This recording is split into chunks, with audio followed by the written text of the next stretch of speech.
I get some weird news. Uh-oh. There was reports that Paul Bettany was talking to an interview saying that back when the Vision was introduced in Age of Ultron, Joss Whedon was like, the Vision has to have a penis. We must see the Vision with a penis. And everyone was like, nah, that's probably not a good idea. He's like, no. He's like, want to see a Vision. And he's like, the story goes is that he had all this concept art of all this like different variations of Vision's up on the wall. And he was like, yeah, you guys are 100% right. Nobody should see this. I unfortunately have a darker view and think he did it just to make people draw and like, yeah, that too. Yeah, it's like as like an boss being like, no, I want you to spend the entire day drawing me the most gorgeous you can think of. Android. That's a power play. I came here to draw fight scenes. Yeah, well. Or maybe the lead conceptual artist like pissed him off or something. Yeah. He's like, just draw me a bunch of What are you doing? You on break? You're not doing anything? You should draw me some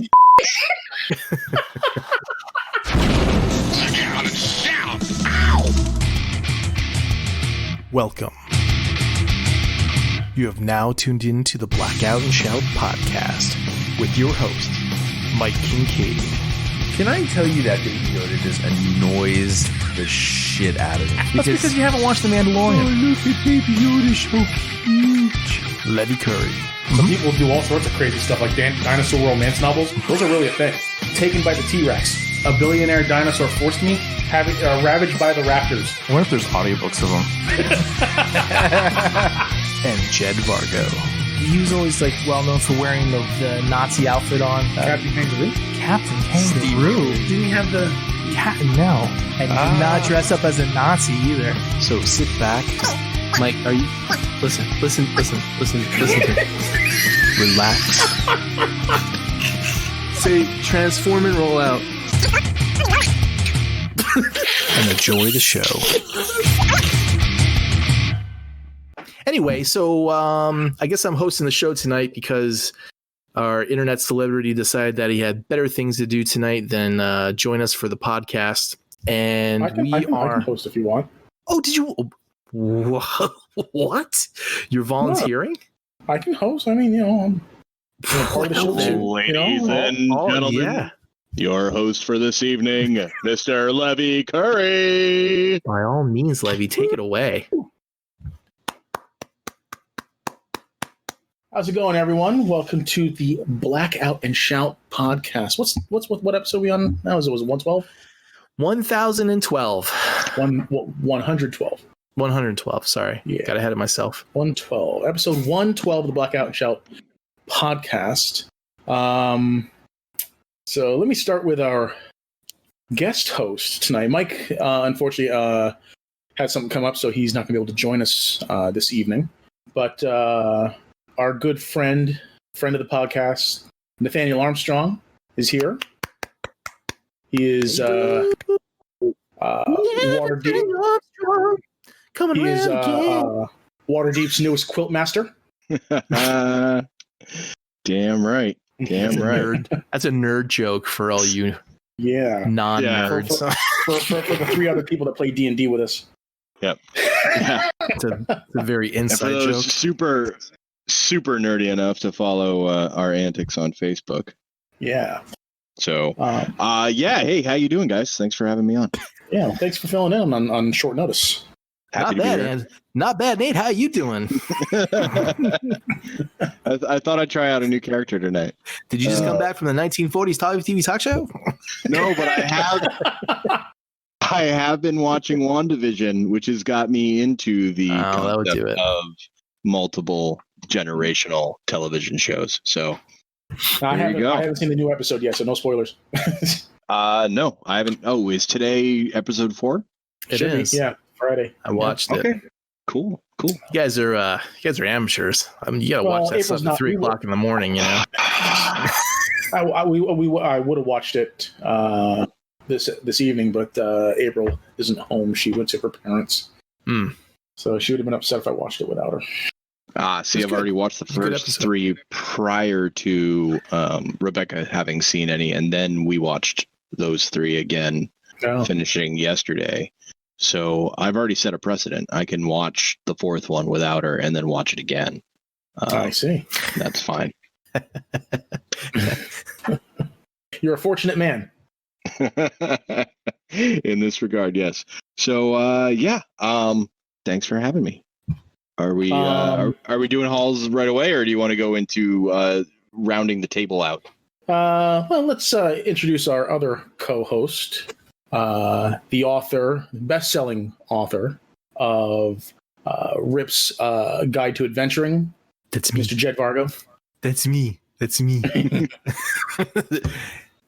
That's another D&D reference for all 3 of you that might be listening.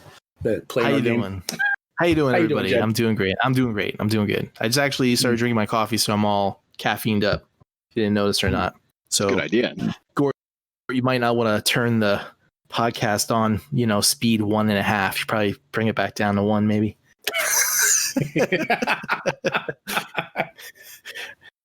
Oh. Probably sound like John. Wait, what was it?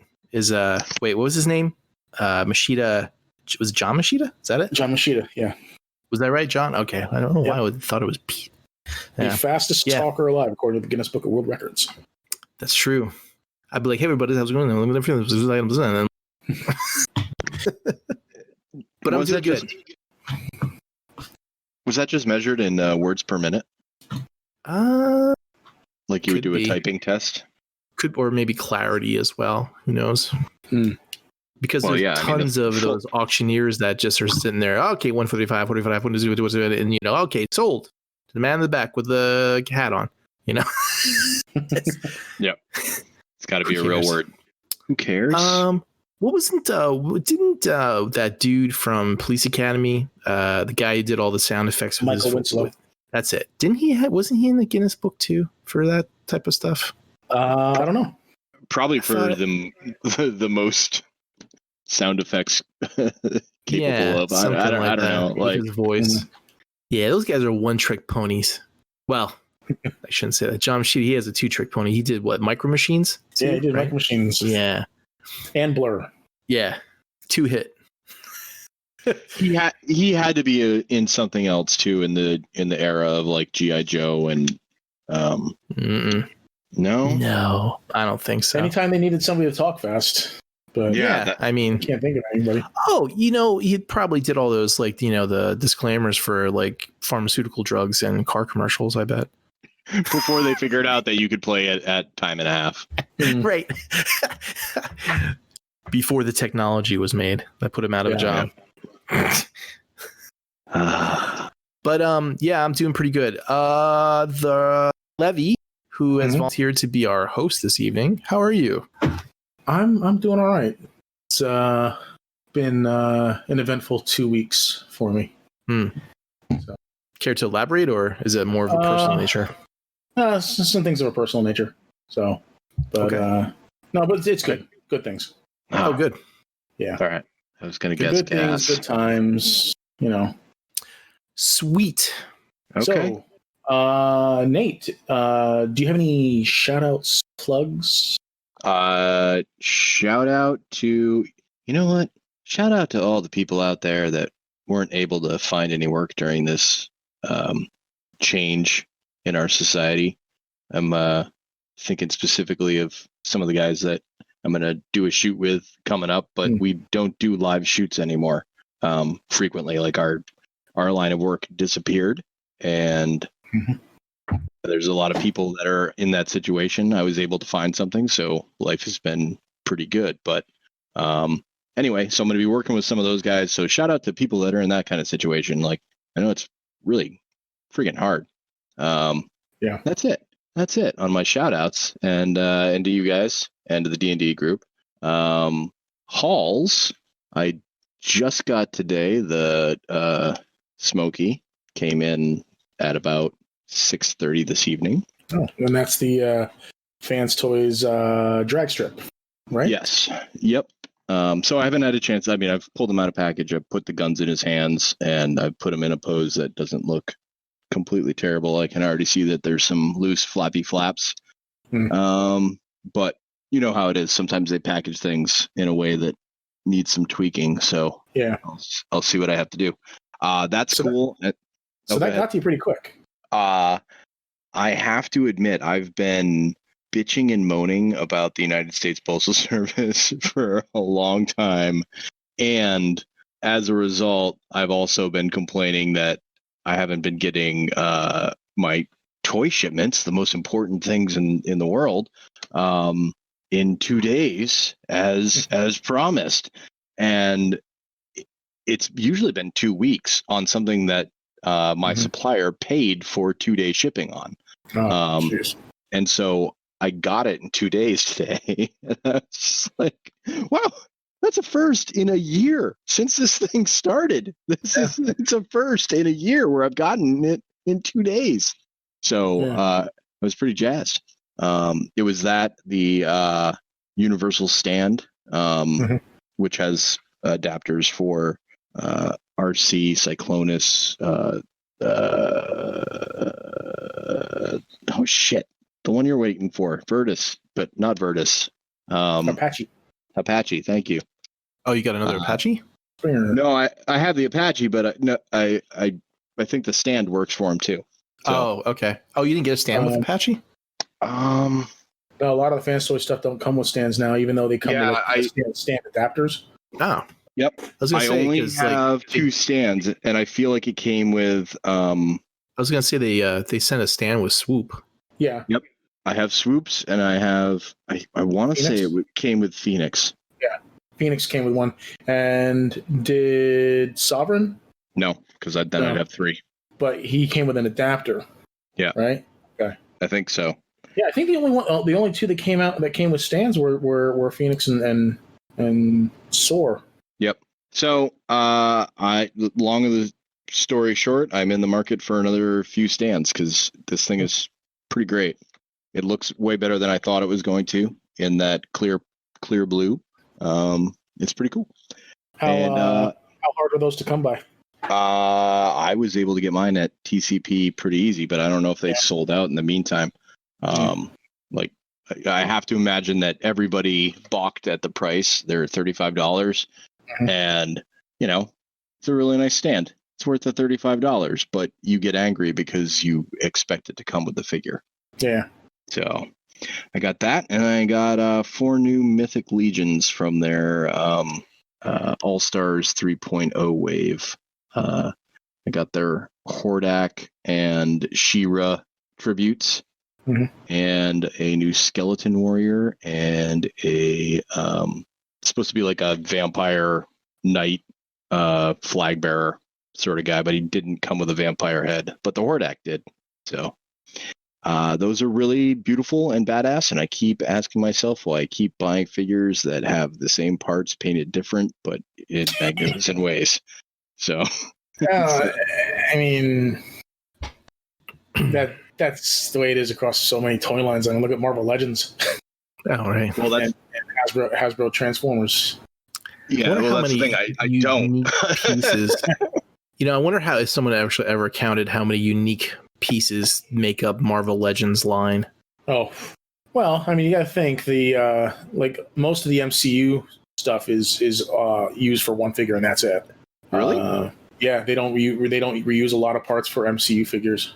Well, also, I'm glad you gave me that break and that pause because it gave me time to say shout out to Jed Vargo, who it's me. That's you, man. Who hooked me up with a Toka and Razor. And fucking and those channeling Kool-Aid there, fucking Kool-Aid man. Oh yeah. No, but that's the way those figures make me feel. They are beautiful. Those are just works of art. And I was gonna turn around and flip them. Did you get so fast? Oh, great. That's nice to know. I was gonna say, did you guys ever hear that Dane Cook skit with Kool-Aid Man? Yes, but I can't remember what. Yeah. Oh wait, I wait. I can't, forgive this one. I can't remember what his punchline was though. Because he was like, yeah, Kool-Aid Man. I was like, I wish I had some Kool-Aid. And he comes through the door and he's like, oh yeah. And you're like, oh my God, you broke the wall. Oh no.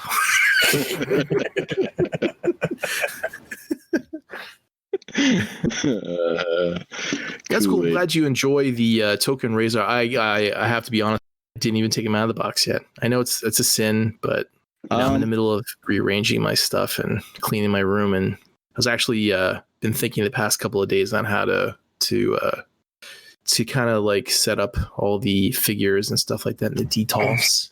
But, I'm sorry, Nate. I'm railroading your haul. Go ahead. Sorry. No. Thanks for me shipping that out to you. You're welcome. You're railroading your congratulatory session. Yay for Jed. Yeah, that's it. So I got those things. Those are the recent things. Oh no, I also got a. I told myself I wasn't going to get any GI Joes, and I got a Snake Eyes, and it's not great at all. Really? It's man, that sucks, dude. Super loose and floppy at the waist and hip joint. You know, the whole torso just flops around. Like you can't get any kind of pose out of it without using a stand. Oh, that sucks. That does suck. Yep. I knew they were different between the Comic-Con exclusive and Hasbro Plus. Hasbro Plus. Hasbro Pulse exclusive, and was it Pulse? I thought it was first supposed to be for a Comic-Con originally. No, maybe not. I know it was for exclusive for a show, and then it moved to Hasbro Plus.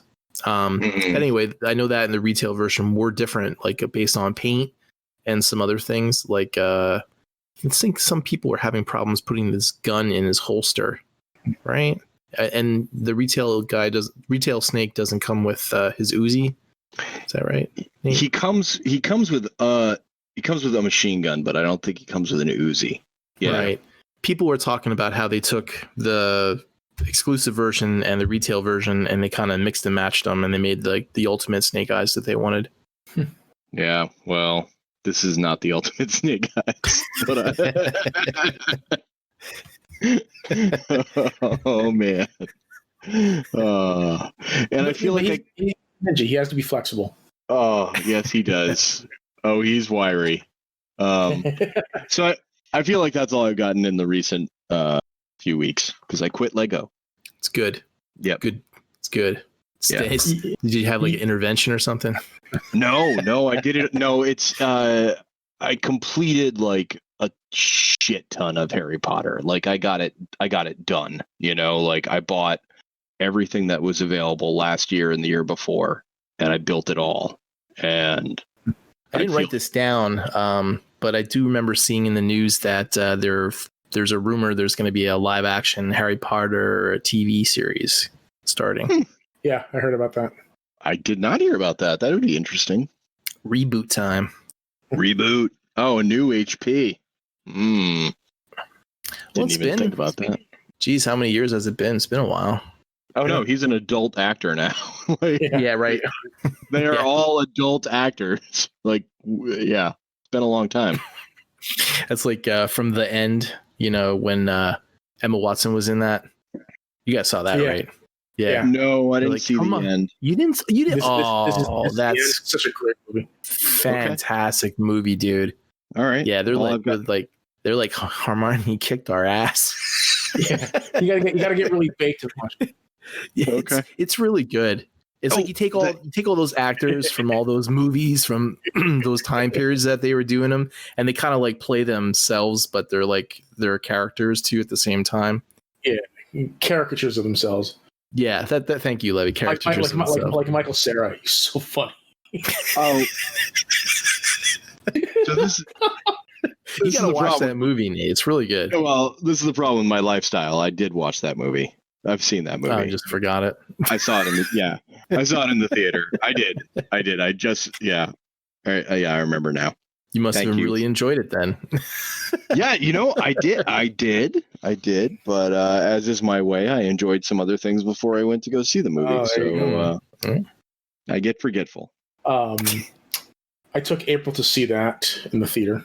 Well, more like we wanted to go see a movie, so I said let's go see this, and she reluctantly agreed. But she wasn't overly fond of it. I mean, she didn't hate it, but she just thought it was stupid. I very much it is. Well, yeah, but I very much understood the plight of the Hollywood people. Mm-hmm. I lived there for 6 years. I understand how gross a place it is, and how lonely it is. And I feel like that's what that movie was about. And so I connected with it, but I completely forgot I watched it. I think April was just really upset that they made Channing Tatum into a gimp.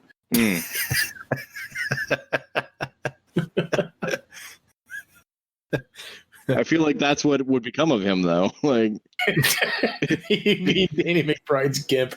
If we're being perfectly honest, whips and chains. So that's it. Jedward, what did you get? I didn't get shit. I got nothing. Nothing in 2 weeks. Nothing. I didn't get anything. New dish soap you really like. Not even that. I didn't get any purchases at all. I mean, I can tell you that I canceled a lot of stuff. I mean, I was teeter-tottering between the point of, actually selling a lot of my stuff. Really? So I kind of, I did a like a deep thought moment for myself. And I was like, you know what? I don't need all this crap. All this crap is like, and I was just, to be honest, the Virtus drama and everything really soured me on the whole collecting thing. I mean, really, wasn't just that, and it's too bad Mike's not here to argue with me over it. But the price point, the shit they're pulling with that, the not just that, but also like the G.I. Joe scalping stuff and exclusive, how you can never find the shit. And there was a third thing that really kind of soured me to the whole collecting thing. But is it me? No, it wasn't you, Levy. It wasn't you at all. Okay. But I mean, technically it is you, but not really you, because I mean, you have people out there like Nate. It's Nate's fault, really, who are like, "Hey, I'm getting this, I'm getting that. You should too." So it's a bunch of plastic addicts with a whole bunch of enablers talking to each other. Sorry to get real with everybody, but it's just, I just looked at the stuff and I'm like, you know what? I don't need a cup. I really don't. I'm like, I'm gonna say F you X Transpots, because I'm not paying $160 for that. You know what? I'm a patient man. I can sit back and wait a couple years and then buy it, on the cheap from somebody else. Yeah. So when Fans Toys comes out with their metallic version or something else comes out. So problems with Virtus is that now I'm stuck with things and I'm not really sure exactly what I want to do with that yet. But I was going to kind of talk about things. Well, so, I was going to talk about this during the toy news, but I could talk about it now. So the whole Virtus thing is like, okay, so we had your pre-order, right? And, I paid the pre-order like way back when, because like 4 years ago, I wasn't as enlightened as I am now. And I didn't realize that it would take 3 years or more for a figure to come out. So, I was like, oh, I'll pay it right away just to get off the books type of thing. And, that was what it was back then. And I understand that there's inflation and stuff, but not $70. I'm sorry. And not because they're going to include a salad plate and a bunch of other little shit that's going to cost, like $5 to make. It doesn't justify it to me. So then they said that there was going to be a premium version and there was going to be a standard version. And this caused a lot of confusion amongst all the distributors as well, because I emailed, who is it? It's Kim, right? At TCP? Yep. Kim. Yep. I know it starts with a K. I always forget her name though. Kim. And she responded back to me. She said, "Oh, we don't really know because they haven't really told us, but assuming that there's going to be two." And then they had the original pre-order open, then they had the premium pre-order, and then now, Shozy got an email, I think about a week ago, said that, oh yeah, there's only one, so either pony up or we're canceling it. And tonight I actually got an email from TCP that basically kind of said the same thing. They're saying that the standard version pre-order has been canceled. If you want the premium one, here's a link to pre-order it. And if you paid for it already, or put any money down on it, then you can either opt to put more money on to premium one, or you can take that and we'll give you store credit for it. So, it's like it to me right now, it's a principle thing, it's a price thing, and it's a ridiculous thing because Fans Toys reissued a pre-order for their Apache for like $200 or whatever, $210 I think it was. That sold out right away. So it's like Springer Wars 2 is happening all over again. Then MMC came out and they're like, hey, look, we updated our paint job for our figure for Saltus. And they're like, here's our pre-order. And I think theirs is at 160. I think that's what that is at. So everybody's inflating prices because one person, like basically Takara has been inflating it. So they're like, hey, we can do this too. And it just sucks. So I sat back and I thought to myself, I'm like, do I need this stuff right away? And I'm like, no, I don't need it right away. I can get it later. So I canceled a lot of stuff. I canceled the cup from X-Transbot. I canceled the Make Toys Starscream EX version. I canceled a bunch of Back to the Future stuff from NECA. Canceled a bunch of Hasbro or Marvel Legends, like the Peter Parker stuff from Spider-Verse. Canceled those.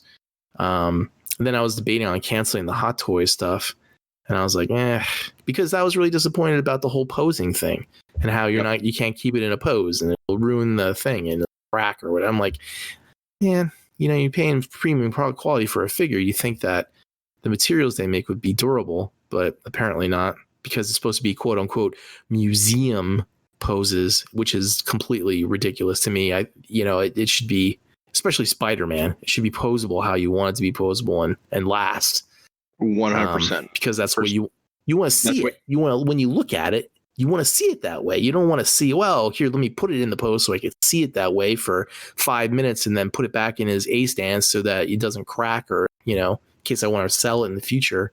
So, all that just orbited out into just like fucking crazy solar system of like, I just want to cancel and not collect really anything. And I don't need all this extra shit and all that stuff. So, but I'm kind of, I've thought twice about it, and I'm like, I still want to get stuff, but I think I'm gonna be very resigned as to what I get. So, question is now, do I throw the extra money down on Springer, and because this is old prepaid money from years ago that I'm not really missing, or is it just the whole total thing that I am going to be spending that much money because they want to be jerks about the whole thing and include a bunch of useless crap that I don't really want. So yeah, but the articulation and the engineering is on this one at least. We've had some delays where like the friggin' Fans Toys Hot Rod, where it was just like, here's something that we created in the 1990s. Enjoy. Like at least with Virtus, it appears that you're going to get a better figure than you would have 4 years ago. And they knew that, and there's the paint bullshit, how they painted it wrong. Then now they're getting fan input, and they're all being acclaimed because they're interacting with their fans so well to get our opinions, which was a mistake on their part. Now they're just kind of trying to really do crowd control on that now. And do you think that they really were claiming those were the final paint colors? I don't think they were at any point. Like, here it is. I don't think they did that. I think they may have terrible marketing. Then they have a terrible marketing department, because why would you put out pictures of a product that you want to have people pre-order? Basically take those pictures and put them on the sites to pre-order from, and not, have final colors. We used to do that all the time with prototype images. Like, that used to be the way. And I got sad great, when they, though, aren't they? Yeah, they are. Well, but then you have colored prototypes, and they would kick these out. They'd give us the gray. They'd give us the silhouette before that, and then we get the prototype image. Then we get I mean, I got the render. You know, we got the render like 4 years ago. So I mean, I was but this happy is a with the different render. This is different. Well, this is a product. This is actual physical product. You know. Yeah, that they made better. I get, and I want the colors from the render. That's what I want. And if it's not going to be like that, the other thing that bothered me too was the canopy wasn't clear, and they were like, "Oh, well, it'll be clear then eventually," but they didn't show pictures of that. Then they didn't show pictures of the bot for the longest time, and then they, and the car, and then the faces were yellow, and I'm like, man, this is just wrong all over the place. So, and then like the grill, the chest grill was supposed to be more receded, and it's not. So they're like, oh, we'll paint it to make it look that way, and I'm just like, but here you get, non-articulated, mostly human figures for nothing to throw in a bag and put in your drawer and say, there's my $70 that it's justifiable. But look, I was arguing with you a little bit, but I've been feeling a similar way where I look at the collection and I go, what else could this be? Right. Yeah. Especially too when you see resale values of some stuff on eBay and you're like, oh, I could flip that and I could make my money back plus some. And I don't know. It's just like, I think it's weird. All in, it would be a wash. I think if I sold absolutely everything I have, I would get back what I paid because some things have devalued and some things have gone up. So, but I think, there's several $1,000s sitting in the basement that just could be doing something else. It's just one of those things where it was like I saw something new that was in the same line that I collect from, and I was like, ooh, you gotta get it. And then after that, I was just like, I don't really need it. Did I really want that character? I'm like, not really. It's the same thing like with like my Marvel Legends. I'm like, I have them. I have a whole bunch, but do I really need, this guy, this character? And I'm like, no, not really. Should I? It's just like one of those things. So so I'm just reevaluating my collection. That's basically what I'm gonna do. Plus, I think it's the other thing is like space, because I want to pose my stuff in action-oriented scenes, not all museum poses, or ace dance, whatever people want to call it. I want it to be into like a an action scene that you can see from all sides and enjoy and all that stuff. And I don't know if I have enough room for all the stuff that I want to do, but we'll see. What happens when Springer and Cyclonus get into sword fights? With swords, real ones, made out of steel. I was gonna say, Nate, that was really pervert. But anyway, so that's my unhaul story. Unshout out. But no, shout out to Tyler. Tyler's a good guy. People might not like him because they don't like his opinion, but he's a good kid. He's abrasive. On the other end of that spectrum, fuck you, John Bailey. Hey, speaking of John Bailey, coming up. Speaking of John Bailey, there's somebody posted in I think was it Collection Dimension? Maybe not. No, I don't think it was Collection Dimension, but it was one of the Transformers groups I'm in. And this guy posted a picture of John Bailey next to a picture of Shattered Glass Optimus Prime. And he posed the questions of who would like to see him do Shattered Glass Prime? And it took all of my willpower to just jump on there and rip him a new asshole. To not do it, or you did do it? No, it took all my willpower to keep from doing it. Oh. So. Well, there was a same thing happened to me a couple weeks ago. Christian posted a clip or the trailer or something like that with the new voice actor that's doing Optimus Prime, and he does a really good job. Doing like a Peter Cullen impersonation. But someone in the comments posted, they said, "Thank God for John Bailey."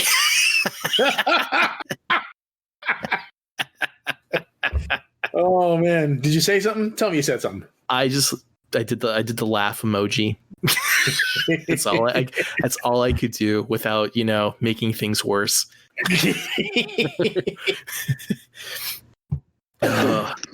That's gross. So fuck you, John Bailey. Shout out to all our fans that are following us on Facebook, Instagram, Twitter, Spotify, Podbean, YouTube, and all the other social media channels out there in the world that we might be on that you're listening to, probably like Booberry and like other stuff that don't really know or not. Anyway, shout out to everybody who's been following our accounts. Shout out to Brother Kyle.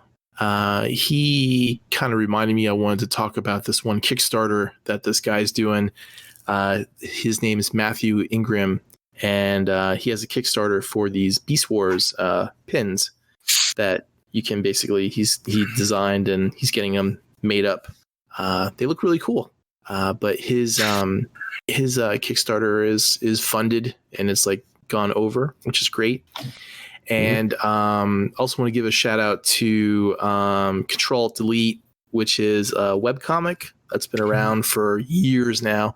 They're going to do another book collection. So basically they take all the stuff that's been online and, bring it into I guess I could say volumes of specific, comics. He has the trifecta thing going on. He has a superhero type style comic, and he has a fantasy comic, and he has a sci-fi comic.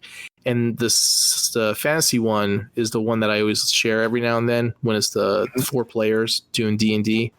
The last one was the about the what was it? Not the necromancer, something about the cake, about how it's a bakery. Yeah, they were spoiling all the pies. God.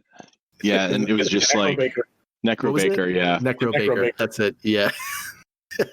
So he's doing those in print, which it's actually pretty affordable this time around. It's $60, I think $60 or $70 for the 3 volumes. Plus he does a whole bunch of other cool stuff like the PlayStation, Xbox, Nintendo console war. He basically turned that into an actual war comic.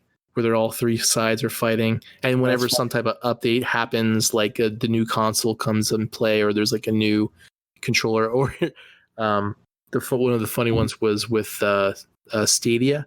They had the characters come in they're oh my god, they're don't worry, they won't be around long. They're just like ghosts. You can walk right through them.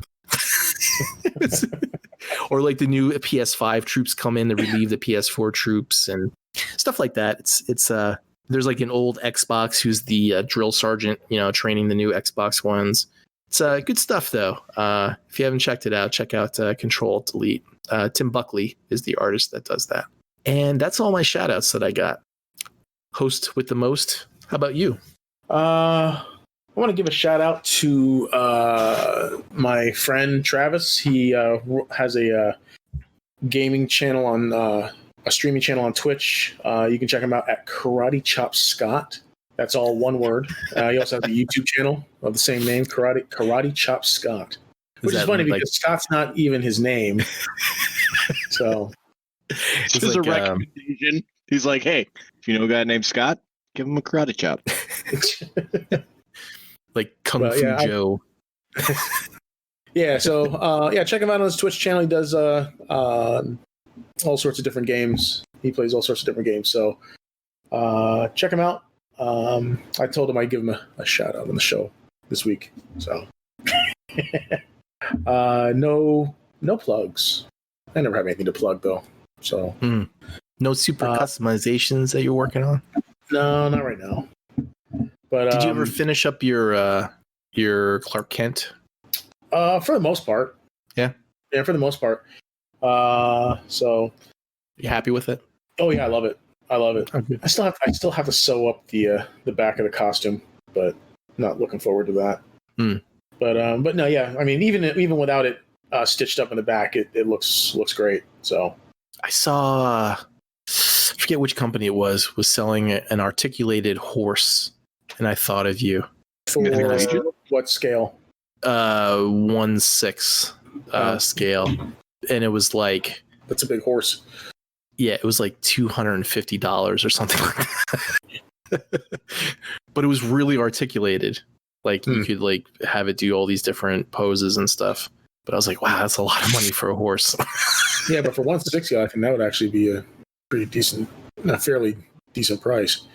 I mean, like comparable, that Akira bike is what, $450 or $600, I think, maybe 600. Yeah. I think it is. Whew. That's right. Kaneda was like 300, I think, alone. It's ridiculous. We spend a lot of money on this stuff. Compared to the version that came out like 10 years ago, it's like that resale is like almost $3,000 if you want that. Halls. I actually didn't get that much of note. I mean, I did get a fairly decent amount of stuff, but it's mostly because I bought 5 G.I. Joe Cobra Red Ninjas, 3 Quintessons, and 2 Alicons. So, I mean, so like I said, not a lot of unique stuff, but I got a decent number of figures total. I got Dr. Egg too. Shit. Thanks.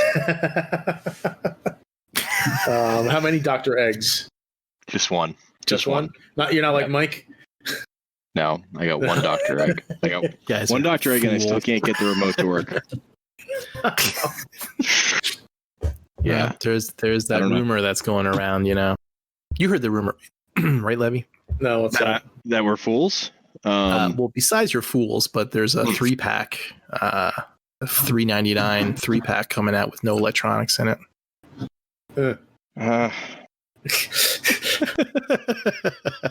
I mean, it's kind of modeling, like, think about it, like the sweeps were done the same way. Yeah, right. And I've justified my purchase to myself already. Like I've done it. Professional justification. I've done the work. It's ingrained. My mind and body look at that thing and I go, yeah, that was the right decision. Good job, Nate. And I pat myself on the back. I've done the math. Wrong. But Jesus Christ, $175 for a thing that spins around and says 5 different things. Like, what are we doing? Some people can't get a new vacuum cleaner, and that's what that would cost. Like, that's a new, it's a shitty vacuum cleaner. Let's be honest. But anyway, it's not a Dyson. But it's far more useful than a Quintesson. Yeah, you take my point. That's true. Yeah, I mean that's a lot of money for a die-cast loaded egg just to make it feel heavy. Yeah, but it's pretty.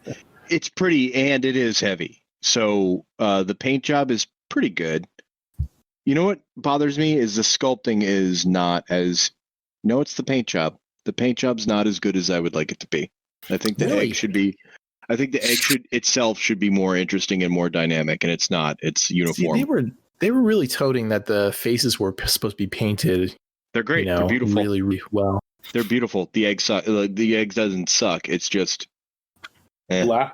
Yeah, it's just blah. I didn't pay for blah. I paid for yeah. Yeah.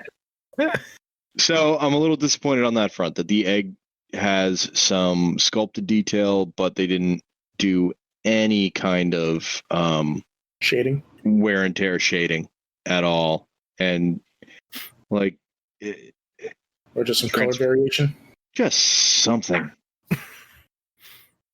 Anyway, I hijacked your haul. Sorry. Oh, it's all right. April got a haul this week though. Yeah, pretty sizable one too. So, of course, I did pay for all of it. She got a couple of the Star Wars Black Mandalorian figures. I think it was IG, Dune, Mando in the Beskar armor. And then I also picked her up the Mandalorian armorer when we went to Target last Saturday. So I bought that for her then, too. She got the animatronic Grogu, the child. And then she also got her Sideshow Collectibles life-size child. Wow. So, how's that? It looks good. She took it out of the box just to make sure everything was okay, and she put it back in the box again. So she's gonna take it out eventually. She just needs to have her. She says she needs to organize a display space for it. So. As both. Speaking of which, how is your basement coming along? It's not. I'm actually gonna start. What was the? That's tomorrow. No, it's Sunday. 2 days from now. But, no, that means you got to work on it tomorrow. Oh yeah. Well, yeah, probably in the evening because we're busy most of the day. You already qualified it. You already qualified it. You're like probably tomorrow evening. It's like if you're already pushing it to the evening with a probably attached.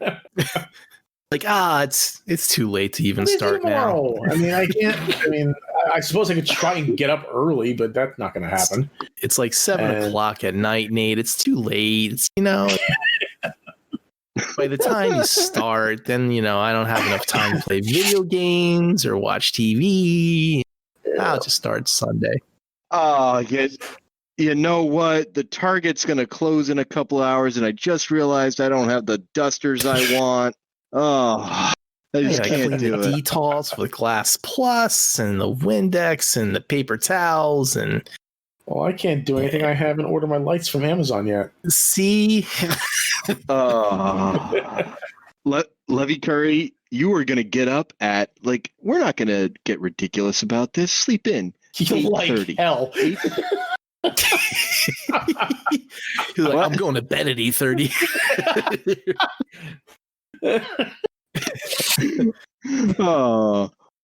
Do you really sleep in on the weekend? Oh man, me too. I also usually go to bed really late, so I'll get up after 12 on the weekends if I could. I don't know what either of those things are like. Well, you're Daystar people. Yeah, I like that sunshine. It's good. It's where I get my superpowers. What? Skin cancer? That's not a superpower. Yeah. Yeah, it is. I get out of this shit show earlier than everybody else.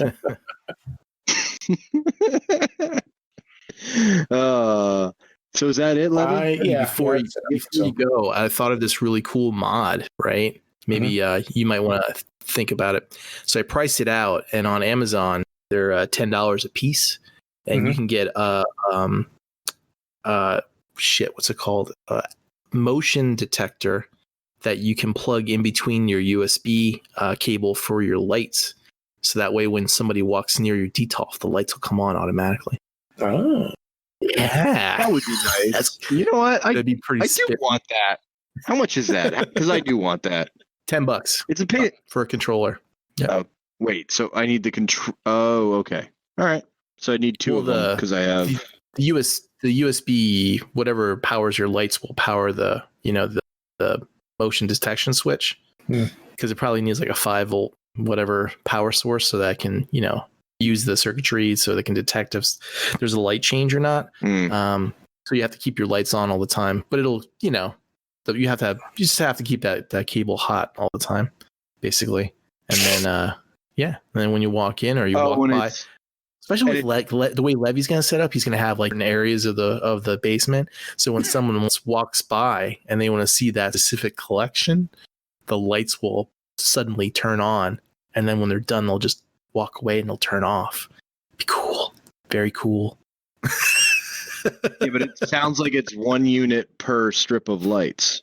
That would get cost prohibitive. I'm trying to remember how you guys are. See, I have one light set in the top, and then you guys are doing multiple strings. Yeah, aren't they all connected? Aren't they all powered the same? Well, there's 5. So I have 10 strips, right, of lights, and each one goes into its own USB plug. Now, if there's a USB plug that can take 10 ports, then I'll go buy that. But so each one has to go into its own thing. So then I'd be if this thing is an intermittent source in between, then I'd need to buy 10 of those, which is only $100. Oh. But then all of them would also have to register my motion, right? In order to turn on. It's easier just to bend over and turn on two lights because it's two power strips that they're plugged into. That's surprising because I thought like most power strips that were pre-built could be, run in serial with others, but I guess not. Well, you can run the strips in serial. I'm just saying that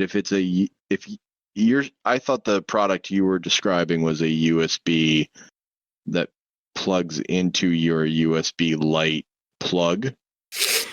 Well, to be technical about it, like if you have, let's say, an LED strip, or if you had a light that has a USB connector, right? Mm-hmm. And then most likely than not, you can either connect that USB to your computer to power the lights, or you can connect that USB to a power brick that powers the lights. Yeah. So you would put it in between that breakpoint. Okay. I have mine all wired together, and that's why I thought that like those. See, that doesn't make sense to me. Like if you would buy like multiple light things for like a display, you would think you could like run them all in serial so that you could power it with one brick. But maybe not. I guess it depends on the brand of the lights that you buy. I mean, maybe I can. I don't know. But yeah, these all came with, Or you could just buy another their own light plug. that's like a spotlight, right?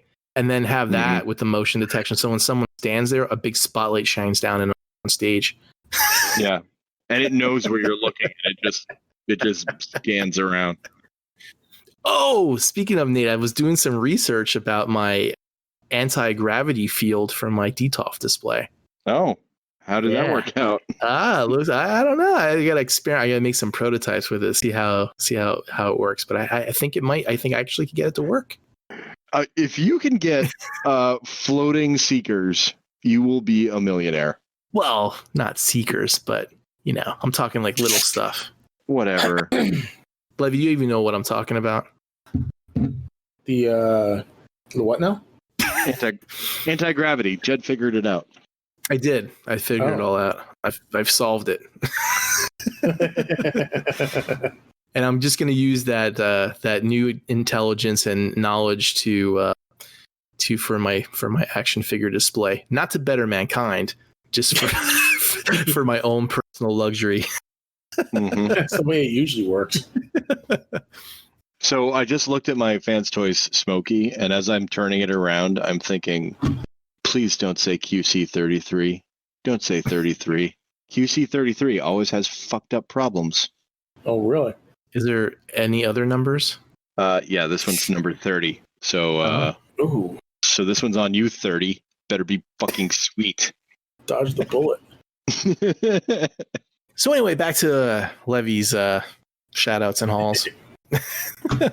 No, that's it. Did the shout out for Travis and Karate Chop Scott. And that was it for my haul, and April's haul too. So cool.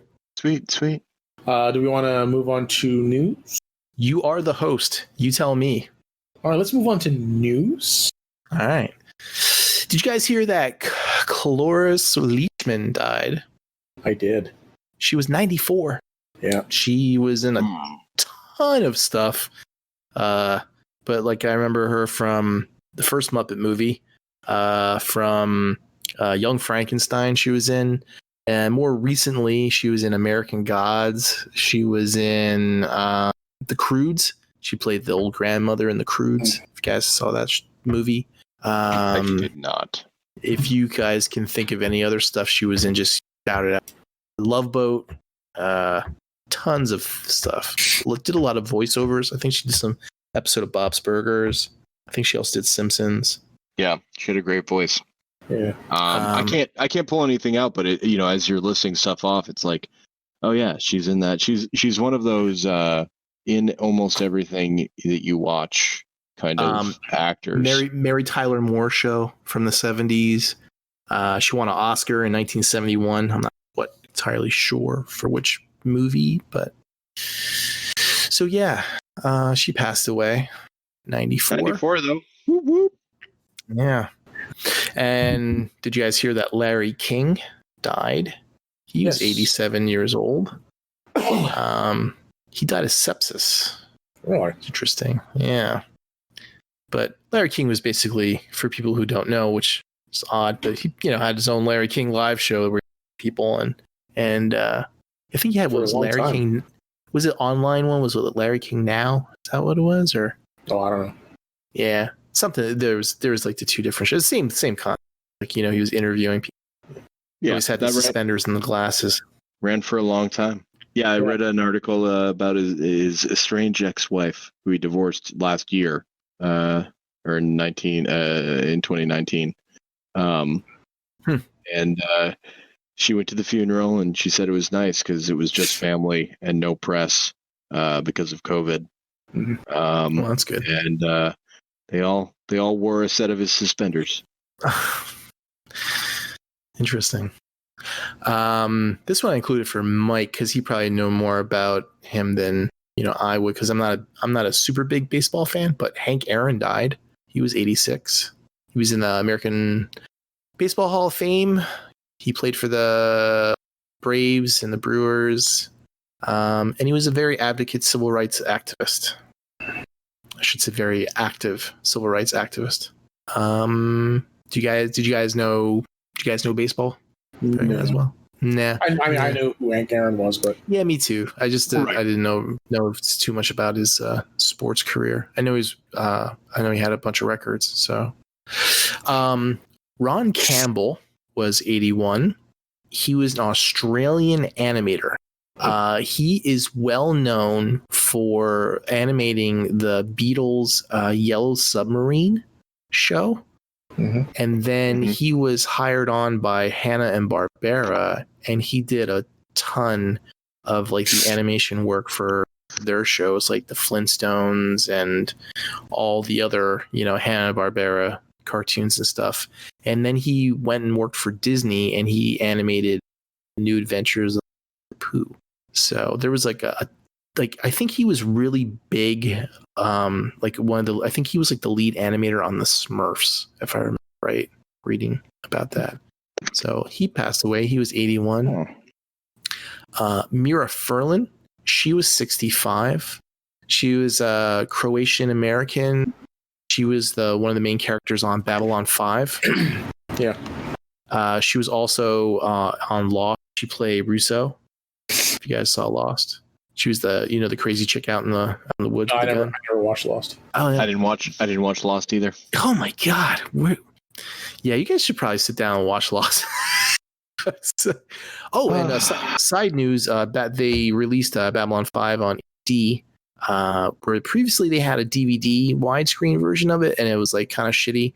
But they released an HD version of it on iTunes and Amazon just a couple of days ago, but it's only in 4:3 aspect ratio, which is interesting. Which is the original aspect ratio, right? Yeah, but they had the 16:9, master that they mastered in 4K, but they released it only in 4:3, which is odd. So, but I think I remember reading something about that where they actually may have used some to actually redo the upscaling for the CGI graphics. For the CGI on certain parts of the show. The colors and everything, the color grading looks a lot better than the DVD set. But yeah, it's just really odd. I was going to pull some of the seasons down, and I was just like, I don't think I could watch 4:3 stuff anymore. Not sure if I could do it. I think I'm too spoiled now by widescreen stuff. Yeah, it doesn't bother me. I still watch Star Trek Next Generation 4:3. Oh, their remaster wasn't 16:9. Oh, well, no, that was back in the 80s. That's right. Yeah, they filmed it in TV. Late 80s, early 90s. Yeah, and you have to appreciate the whole format. Like when I first found out that the movies I was watching on TV had been reformatted to take stuff away, and my brain finally processed that and finally put it together. For years, thinking that they were stealing from me when they were letterbox. Right. So it's the same principle now. So show it to me in the original way it was presented, because that's the way they anticipated showing it to people. Yeah, I mean, there's like stuff like with, I think It's Buffy, that they actually they filmed it. They had everything set up so that it would be in a 4:3 scene. Mm-hmm. So like if you actually stretched it out into a 16:9, you could see like crew and camera on the sides. They actually did that in the remaster, in the HD remaster. Well, some scenes were filmed in widescreen, but others were filmed in 4:3 aspect ratio. So they had to do like really, really terrible cropping, where like sometimes they cropped it in like super zoomed in, like just a specific portion of the original screen, and they cropped the rest out. But like in doing so, they cut out like significant detail, and whatnot. Like, if somebody was like, talking, they might have been cropped out of the scene, or if like someone was holding an item of interest or whatever in the original shot, then when they cropped it, they completely cut it out. So like all context and everything is lost, that sort of thing. But then there's a real infamous scene where it was when Buffy and Faith were fighting in Faith's apartment, and they kind of tumbled out onto the balcony. They apparently must have filmed that in widescreen. So when they did the HD remaster, they just put it in, didn't crop anything out, didn't actually do anything to digitally hide the crew that you could see, right? And all the filming equipment, because there was cameras there and crew running the cameras and whatnot. It was just bad. That whole remaster is awful, and it's an insult to Buffy the Vampire Slayer fans. It's terrible. Yeah, it's infamous. It is very infamous, that release. I remember watching a YouTube video on that. They were explaining all that stuff. I think I sent that to you or whatever. Probably. But going back to... Go ahead. No, I was just gonna say, like, they even like screwed up the lighting, because how they would use filters to make a scene look like nighttime, but they filmed it in daylight conditions. Yeah. Mm-hmm. Well, when they remastered it, they didn't even bother putting all those filters back in. They didn't do like any like the post processing stuff. All the visual effects are still in. I think what they did is they didn't redo the effects. So in the so they're still in like 480 or 240i or whatever resolution it was, and the rest of the scene is in HD. So it looks terrible. So yikes. Yeah, there's scenes where it's supposed to be nighttime and Buffy's trying to sleep, but it looks like she's trying to catch a nap in the middle of the day. Right. So yeah. Going back to what Nate was saying, though, when I was a kid, I remember seeing Inner Space. And that was the first movie I saw that showed a widescreen presentation, like with the black bars. And I took it back to the video store and I said, "There's something wrong with the movie." It's what movie was it? Inner Space. Oh, I love that movie. Yeah, and they showed it in widescreen. I'm like, "What's wrong with it?"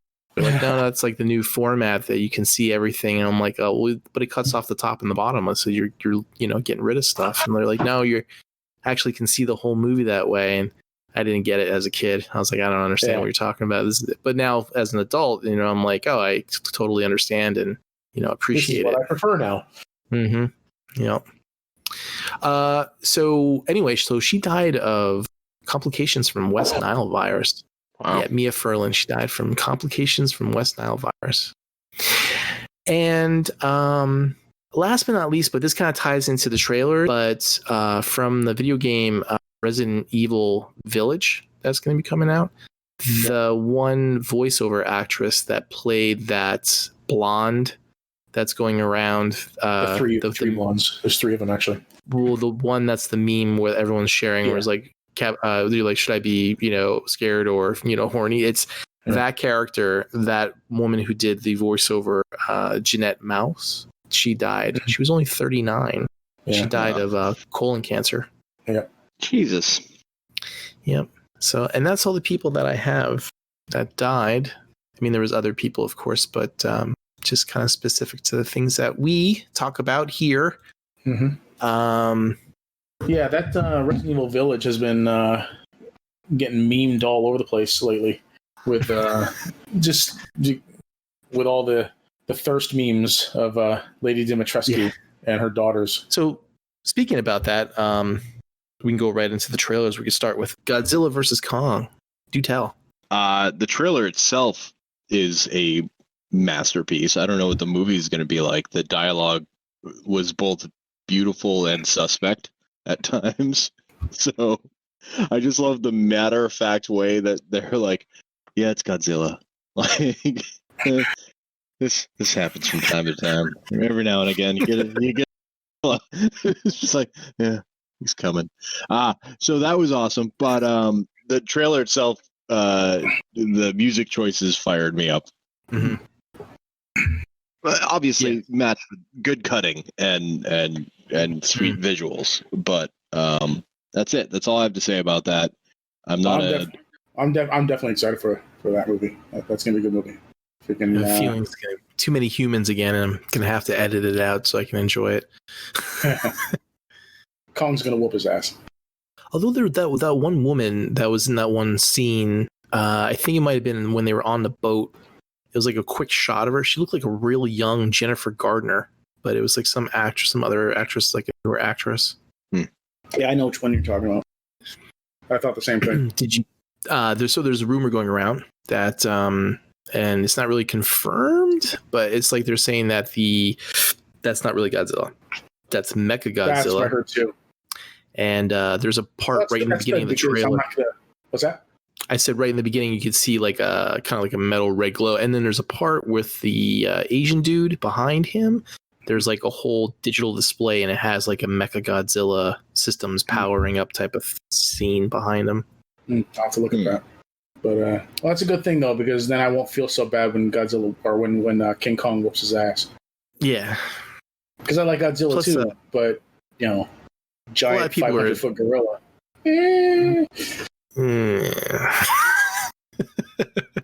I mean, they're putting Kong with all the humans. He's obviously the favored, like, emotional favorite. That's right, because everyone loves an ape. That's not true. I don't like apes. But you hang out with us too. Hey, you don't like apes? I don't. Nope. What's wrong with apes? I don't know. They're trying to be too much like people, I think. I think they should stay in their own lane.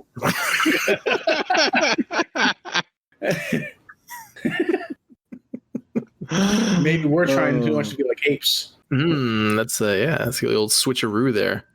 Nah, I mean, when it comes to big thunder lizard with a nuclear power plant in his gut, you know, I pick him over, you know, King Kong any day. So 2 words: opposable thumbs. Nah, 2 words: atomic breath.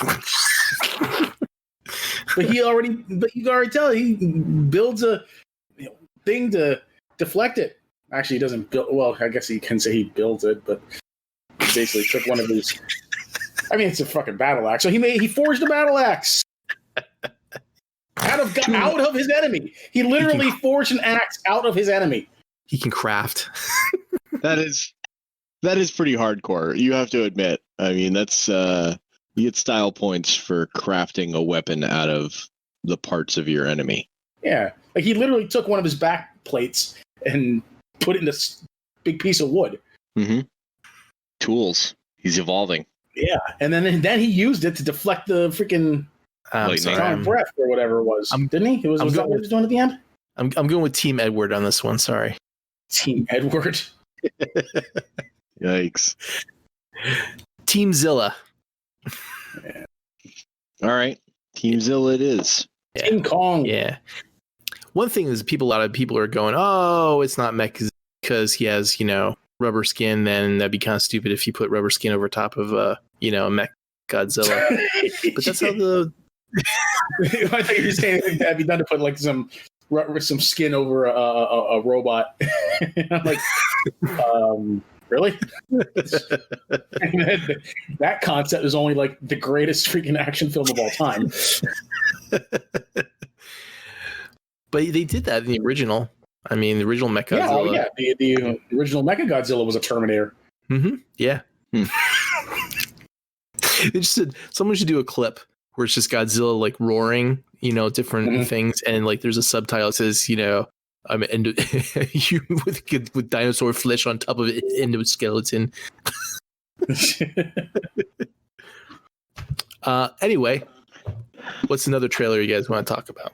Oh, that's right. We were talking. Let's talk about the Resident Evil one first, since we were mentioning that before. Sure. How you feel about the 3rd trailer for this Resident Evil Village? Do you like how they switched the name Village into like having, what was it, 7 or 8? Roman numeral 8, yeah, Roman numeral 8. Well, they did the same thing with Resident Evil 7, actually. Oh yeah, yeah, because the original Resident Evil 7 was called Biohazard, which is actually also the Japanese name for the series. So with Biohazard, it changed into the Roman numeral 7 somehow. Interesting. Yeah. Huh. I didn't know that. I'm so out of touch with Resident Evil games. I think the last one I played was the one that was on the Wii. Oh, Resident Evil 4? Yeah, that's the last one I played. Yeah. I don't think I've played one since the generation of systems before the Wii. PlayStation? Yeah. 2? Yep. The PlayStation 2. What was it, Code Veronica? Yeah. Don't even Wasn't remember. that This is like back college days. Wait, so wasn't Resident Evil 1 and 2 on PS1? Yeah. 1, 2, and 3 were PS1. Oh, okay. So it was PS1. Oh. Yeah, that's a long time ago. Yeah. Yeah. You played the remake, right, Levy? Which one? Resident Evil 1, 2, or 3? Because I played 1 and 2. Oh, sorry, I can just answer the question. Just, yeah. No, I played Resident Evil 1 and 2 remake. Like the Resident Evil 1 remake was actually pretty old from the GameCube, and then they remastered it on Xbox One and PS4. Or was it 360? I don't remember. Anyway, GameCube. I haven't heard that word in a long time. Yeah. Well, because I believe Resident Evil or Nintendo, no, maybe they didn't, but there was some sort of exclusivity agreement, at least with Resident Evil 0 and the remake on the GameCube. So, though the GameCube version was the only way to play that game for like the longest time until they remastered both games on the Xbox One and PS4. Interesting. So, but the thing I like about the Resident Evil series, and I really didn't play anything beyond 4, but every 3 games, the game reinvents itself. So, like, Resident Evil 1 through 3 was the Raccoon City saga, right? Mm-hmm. I should say every 3 mainline numbered games. Mm-hmm. So the first 3 was the Raccoon City story, but then in 4, it shifts the camera to behind the back third person camera. And replaces the zombies with the Las Plagas, which, I mean, they were essentially like just smarter zombies, but still change things around so that I guess the enemy was it? I don't know if the enemy was exactly Umbrella in 4 or not. I can't remember, or if it was like an offshoot of Umbrella, but whatever. Been too long for me to remember. I think it was some type of involvement, but I don't think they were directly involved with that. Yeah. But I mean, so the next 2 games, 5 and 6, had that same camera angle and stuff like that, and so the gameplay was different between from those and then the first 3, because you remember the first 3 had the static camera angles and the pre-rendered backgrounds and stuff. Well, which one was the one with the co-op thing that it was like the 2 of you playing together type of thing they were trying to sell? Was that 5? Resident Evil 5 had co-op. Resident Evil 6 had co-op too, but Resident Evil 5 was the first one to do that. So, but then after 6, when they went to 7, they changed the camera. They changed the camera again to a first-person perspective, and again changed the gameplay up and everything. So, I haven't played 7 yet, but after seeing all this stuff for Resident Evil 8, my interest has been piqued. But they are apparently releasing on console anyway a bundle of both games, Resident Evil 7 and 8, for those who never played Resident Evil 7, because I guess this is supposed to tie in directly with it, because you're playing the same main character in both games. I see. Yeah, and I got the feeling that the old grizzled guy at the end, you're supposed to know who the hell that is. I No. was just going to say that. Yeah. No, I don't think I know, because I have watched a couple of people's reactions to it, and they're pretty big Resident Evil fans, and they didn't recognize who that old guy was. They didn't know if he was supposed to be somebody significant. So, I mean, if they didn't react to that, then, or recognize him or anything like that, then I don't think he's supposed to be anybody of note for past games. Okay, I stand corrected. I mean, they did the reveal like you're supposed to know who it is. Yeah. Fuck yeah. Alt face on Smokey is the way to go. What is the expression? Cocky. The big. Yeah, that was sad thing. I don't know. Oh yeah, that smirk. Yep. That's the word. Smirk. Thanks, Levy. No problem. See, you're all right on edibles. So Where were we? we were So, about the guy at the end of the trailer. right. So we're not supposed to know who that is. I don't think so. All right. Fair enough. So they said that I'm looking at an article. It says that this guy is none other than Daniel Fabrin, a member of Umbrella's security forces who worked with Wesker himself. Oh really? The guy was introduced with Resident Evil Resistance, so he's not been part of the story in a mainline game, Oh, but he's part of the lore. okay. Gotcha. All right. Yeah. There you have it, folks. Straight from the internet. All that matters to me is Lady Dimitrescu and her daughters. What did you guys think of the Young Rock trailer? I thought that looked funny. Do you think they'll show like moments in it when he's in, Freedom High School in Bethlehem, borrowing money from everyone? Those high school scenes, I imagine that's where he would have been in Freedom High School. So yeah, I'm curious if they're going to make reference to Bethlehem or Allentown. So because his uncles, the Wild Samoans, they had a wrestling school right there in Allentown. Yeah. Well then, yeah. I mean, they'll probably make reference to it. Well, I mean, Maybe. I'm just wondering if they're going to do that or if they're going to just have him be in fictional named towns. Mm-hmm. He was only there for a couple of years, and like a lot of times he always says that he went to school in Hawaii or whatever. He always kind of, brushes Bethlehem under the table. So most likely because he owes too many people money from anyway. And chocolate milk. Yeah. Yeah. But yeah, it looks good. Yeah, no, it looked cute and funny. It's a good family film. The guy they got to play his dad looks like spot on. Yeah. Especially when he was in the ring. I thought they had done a CGI reface or something on that at first. Maybe they did. Nah, they didn't. I'm sure they just reenacted everything. Yeah. But yeah, they did probably hire actors that had some type of, lookalikes to the real people. Mm-hmm. Yeah. And these Facebook influencers or YouTube influencers can really do some fantastic makeup jobs these days. So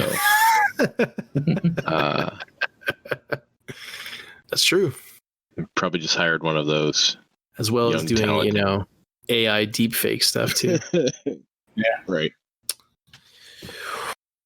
Speaking about cute and funny, a 2D version of Snoopy, show coming out with Peanuts and stuff. Yeah. Especially for my kids. My kids love the Peanuts. They always watch the last movie that came out that was like a 3D version of it, which was still done really well. It kind of had like that NPR style in 3D, but it's cool that they're going old school 2D with this. Yeah. Okay. I think that's the way they should go. I'm not usually a fan of them taking a 2D cartoon and turning it into a 3D animation. Mm-hmm. Not generally a fan of that.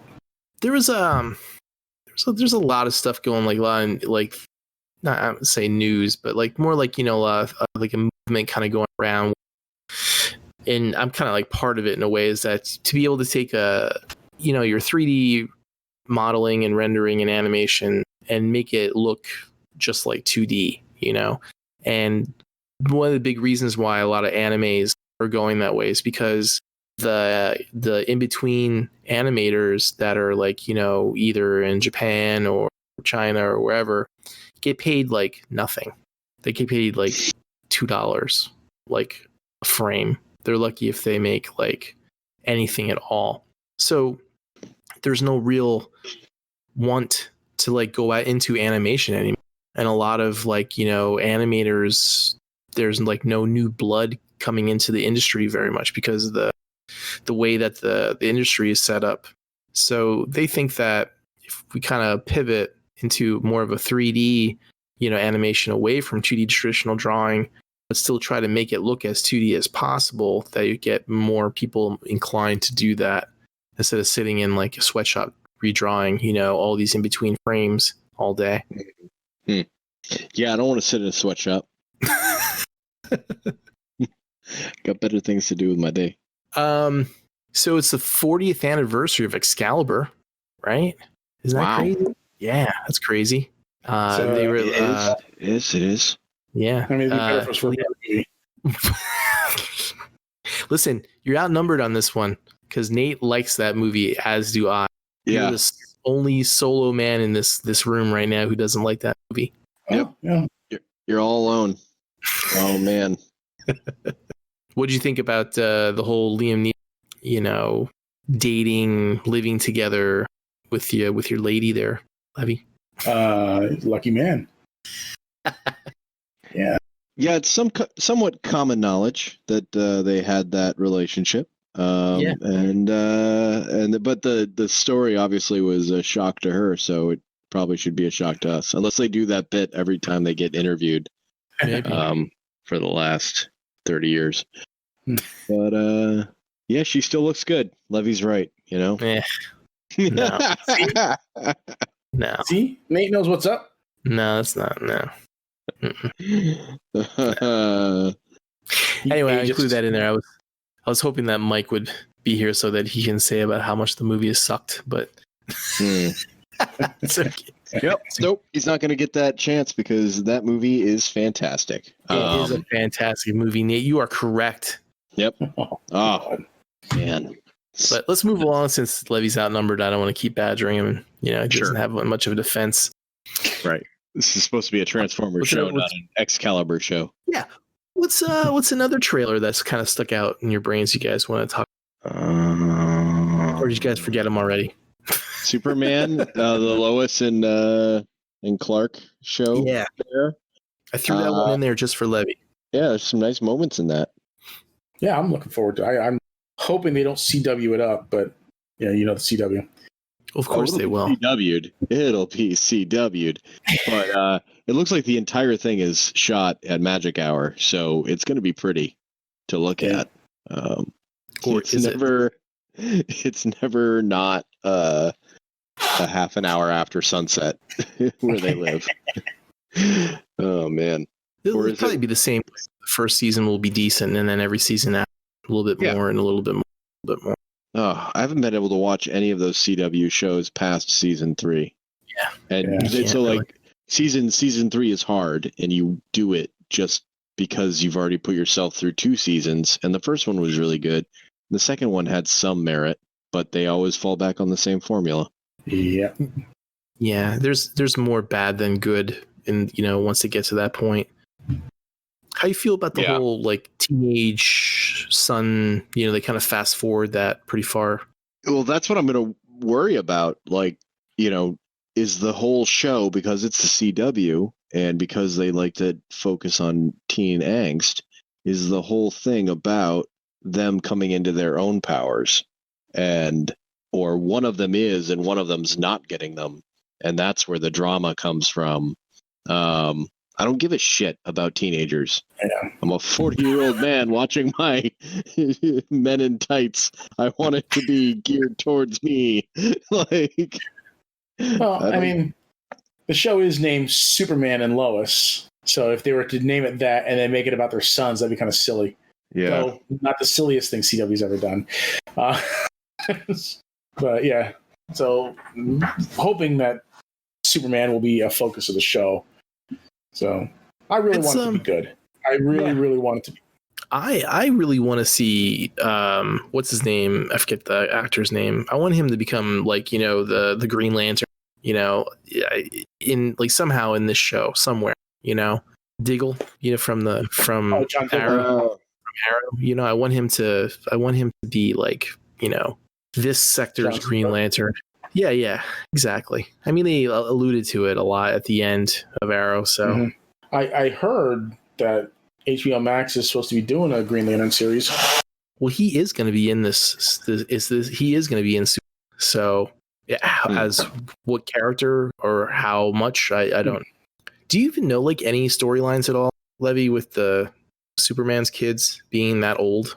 Well, I know Jonathan Kent was aged up through some convoluted means. Okay. So he started out as like a 9-year-old boy in Super Sons with Damian Wayne, which is a great comic, by the way. I was actually reading that. And then I heard somewhere, like on one of those YouTube channels that like recaps comics and stuff, and I heard that he was taken by Jor-El, and somehow the experience, or because of where they were at or whatever, he aged faster than everyone else, or than in this reality. I guess he was in some other dimension or something. I don't know. But he basically, when he finally went back to his parents, he was a teenager and whatnot. So they aged him up. Kind of like that time displacement. What was that? What was that movie with McConaughey? Interstellar. Interstellar. Yeah, when they were like on the planet, and then like hour passed by, and like however many years passed by, and because they're too close to the black hole. Yeah, because of the increased gravitational field. Interstellar. That was a good movie. It is a good movie. So we were talking about WandaVision before. It's actually pretty decent. Yeah, I did see the episode. It crosses over nicely. Like my wife, who doesn't like superhero stuff, she enjoys watching it because it's got that quirky 50s, 60s, 70s movie feel, or TV show feel. So she just enjoys it for the acting. The one scene with that woman from the 70s show, and when the dude was choking, and she's like, "Stop it." Stop it. And they got like real creepy. And I was like, okay. I'm like, now this is, at least they're gonna go in a different way with some type of like hidden meaning, like a weirdness to it. Yeah. Well, and you've been paying attention to the commercials too that pop up, right? Oh yeah. I can't remember but I remember the Hydra soap, the toaster had watch. And the watch had a the skull on it, but I can't remember if the toaster did. Toaster just had that connect. Ominous, like blinking red light. Yeah, but the soap was straight up called Hydra. Well, yeah, Levy's right. The toaster was Stark toaster. You're right. One thing that's that I didn't know until I actually read about it is that the wine that they poured in the first episode, it's in French, but if you translate the label, it basically translates to House of M on it. House of what? M. Oh, okay. Which I thought was a nice little Easter egg. Yeah. So, what are they doing? Well, you kind of find out in the episode. Okay. Yeah, fine. It's actually it's a good episode. It's good. I watched that movie Bloody Hell that we were talking about the trailers last time. Yeah, that was the one with the guy hanging up who was talking to himself because he was psychotic. Oh yeah. Family was like, it was a really good movie, and it was really funny. It was. I recommend it. It was quite humorous. Is it on Jetflix? It is not on Jetflix because I did not get any requests for it. But I think it's on. I forget what streaming service it's on. You have to check. It might be out there because that was the one that was released that came out last week. Yeah. It was Bloody Hell. You said? Yeah, Bloody Hell. Okay. All right. It's funny and it's well done too. It's a good movie. The what was I forget what the guy's name is, the actor. He was in I forget what he was in, but he looks familiar. But there's one scene in it, Levy, it's really, really funny because he's like, he goes to Finland to like get away from it all. And that's when he like kind of winds up in the situation that he's in. And he's talking to this one girl and he's trying to convince her to do something. And he's like, I hope you're not like a vegan because that'd be like a real turnoff or whatever. And she goes, what is a vegan? And it's funny because he starts out, he's like, well, vegans are kind of like people, but and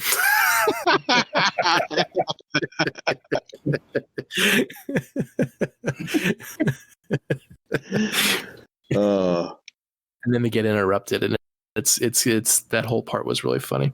But yeah, it's the whole split personality thing with him getting kidnapped by a family of murderers, and it's really good, and it's like I said, it's really funny.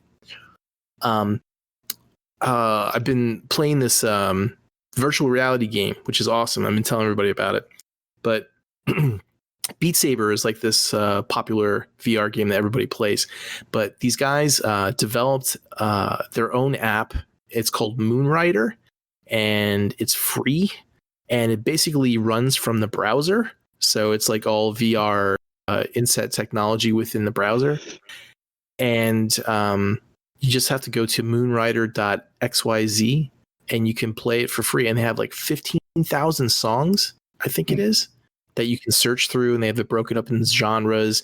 You can use either sabers or you can do like the punching thing. But yeah, it works great. Like all you have to do is go to that website within your Oculus browser if you have an Oculus Quest. Mm-hmm. And then there's like a little icon where it says open in VR and it just pops up and you can, yeah, it's awesome. Like I said, when I found the Mortal Kombat theme and it was, man, it was awesome. It's so good. Or like when I was doing the Cowboy Bebop theme, tank. So I forgot how much of a workout that could be. But yeah, anybody who has VR heads, go there. It's free and it's like it's stable and it's really good for nothing. Now, I also heard some news that the Batman the Animated Series sequel is in development for HBO Max. Yeah, I heard that. Does that get you excited, Levy? I know you're a big fan of that. Yeah, I'm very excited. I thought Mark Hamill had retired from the role, but well, I can't maybe imagine they'll get somebody else. No, I don't know if that's really an option. Well, I mean, he just did some voiceover for The Mandalorian. Yeah, I guess that would be like having like a Transformers sequel and not having Peter Cullen doing Optimus Prime. Yeah, they would definitely have to have get Kevin Conroy back too. Yeah. So that's all the news. Like news. Did you guys watch anything or see anything lately? No, finished Queen's Gambit a while ago. That was good. Been doing the WandaVision. That was good. No, that's it. Listen, two kids under 3 years old. No time for TV. It's a sad state of affairs. Yeah. Well, like I said, there's always nighttime after everybody goes to bed. That's when that's the best time to be awake. Hamilton. We watched Hamilton the other day. We got through it because the kids actually were all right with having the musical in the background. So, yeah, it was nice. Got through a whole movie. Broadway play style. Nice. It's worth it. Why did we pick up the Disney Plus? For the Mandalorian? No, Rebecca wanted to watch something the other day, and it wasn't Star Wars related. And it wasn't WandaVision. I can't remember what it was, but she just wanted the free trial for a month or whatever it is. And I'm sure we're hooked for life now, like suckers. We've been going through like every Muppet movie ever made.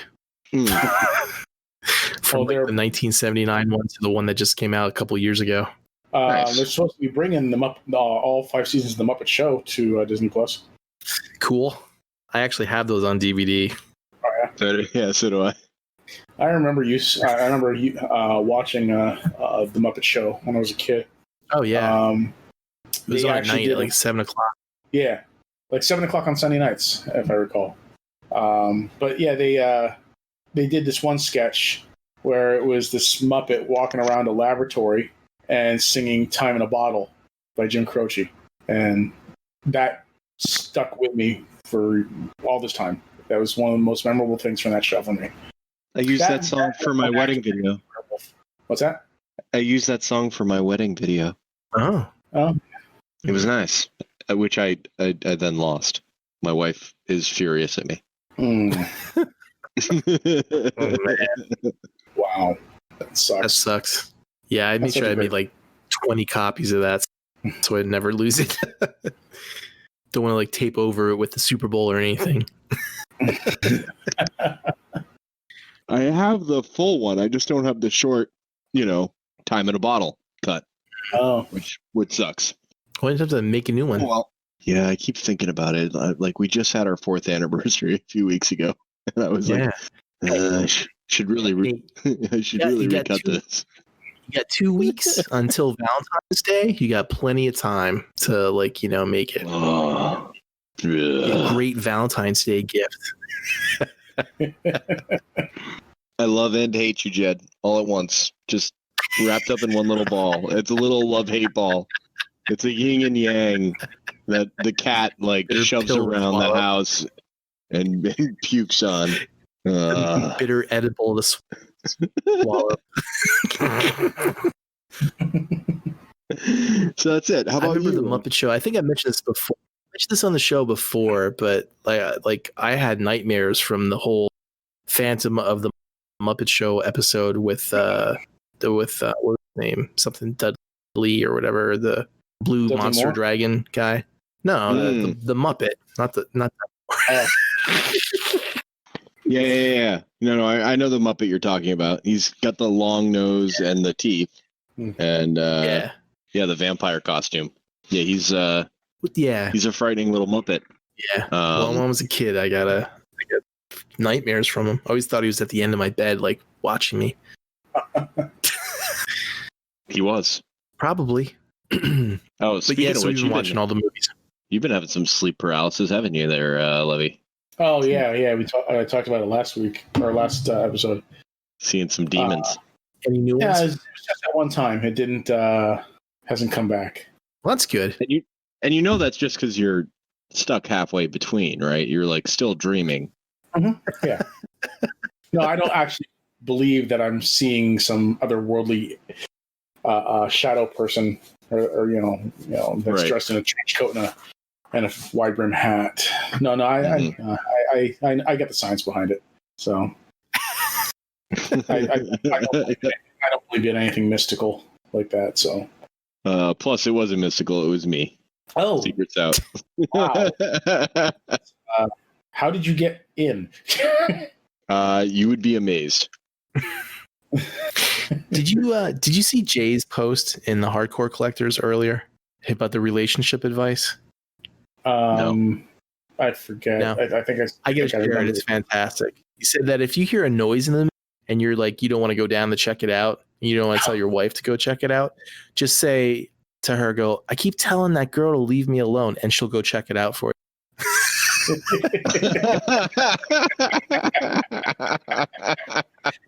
I did see that one. But that's all the news I got. So, Levy, you have any weird news? I do. I have some weird news. Let's see here. I have a few stories here, actually. I call this one, Oh, You Gotta Be Shitting Me. And this comes from IFL Science. The owner of a USB discovered in seal poop has been found, and the story is wild. So apparently, scientists were scooping up seal poop to take samples and stuff like that, right? And they found a USB storage device in one of the piles of poop. Really? And yeah, and it surprisingly worked. And so it ended up having photographs or a video of somebody kayaking or whatever. But as it turns out, they found out who the owner of the USB device was, and it actually ended up being belonging to the person that found it. That's weird. But from years prior, right? I think I saw this story a couple months ago, actually. But what most people think when they hear that is that, well, so she must have dropped it in while she was taking the sample or whatever. It's actually, that's not what happened, because they said if that was the case, then it would have been on the outside of the pile. But this one was buried deep in the poo. And so apparently she had dropped it when she was on vacation a year or two prior. Seal ate it and then pooped it out. Or maybe it was weeks. I can't remember. But it was sometime beforehand. And so some seal came and ate it up and then pooped it. And then they came and took the samples, and she scooped up her own USB and didn't realize it. So that was weird. I thought you were going to tell me it had a murder on a boat or something. That would be in typical Levy fashion. And then there were these babies that were being boiled alive. But bump. Ah!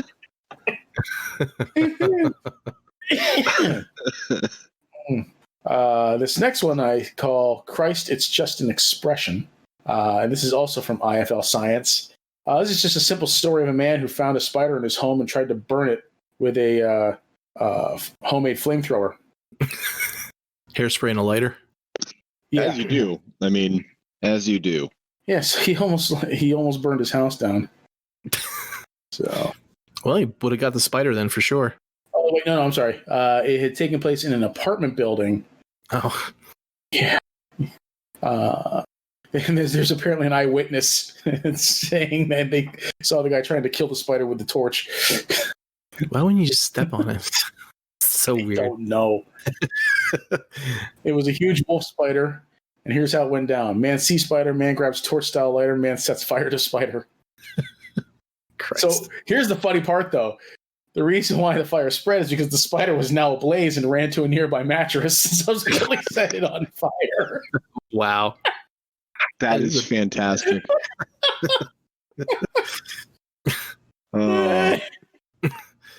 So, God, you love it's so sad. Like, I hate it when people suffer, but I love to watch them suffer. yeah. It's terrible. So Conundrum.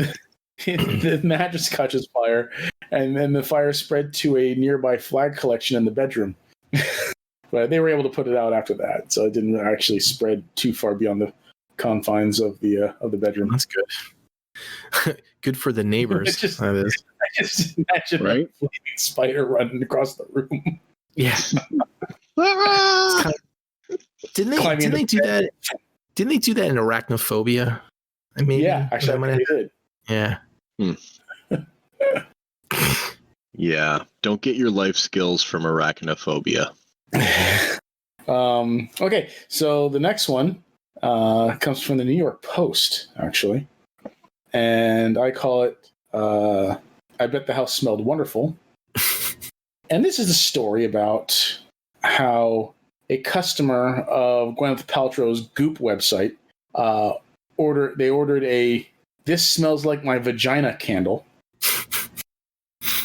The customer, a UK woman, decided to light the candle, and it exploded into flames in her living room. Great. So that's Which false then- advertising. I'm sure it did not smell like a vagina. The candle exploded, which then set a spider on fire. Actually, she won it as a prize in a quiz.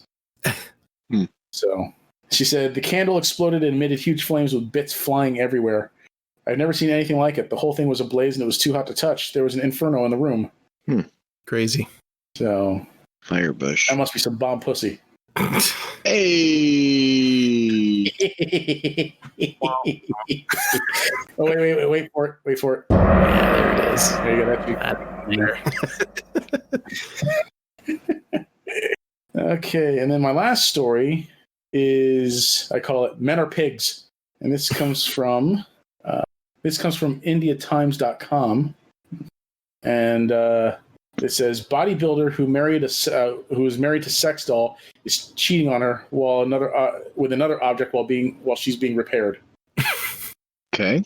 So I think we talked about this story before about this guy who married his sex doll, right?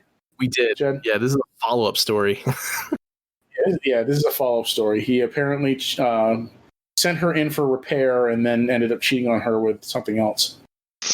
Wow. So is it going to be a divorce, or is she? If you look at the pictures, you can't really tell what the hell it is. It's like this weird gray jeweled type of thing, and it's odd. It's a pocket pussy. It's bigger than a bread box, that's for sure. I don't know what it is. It's a thick pocket pussy.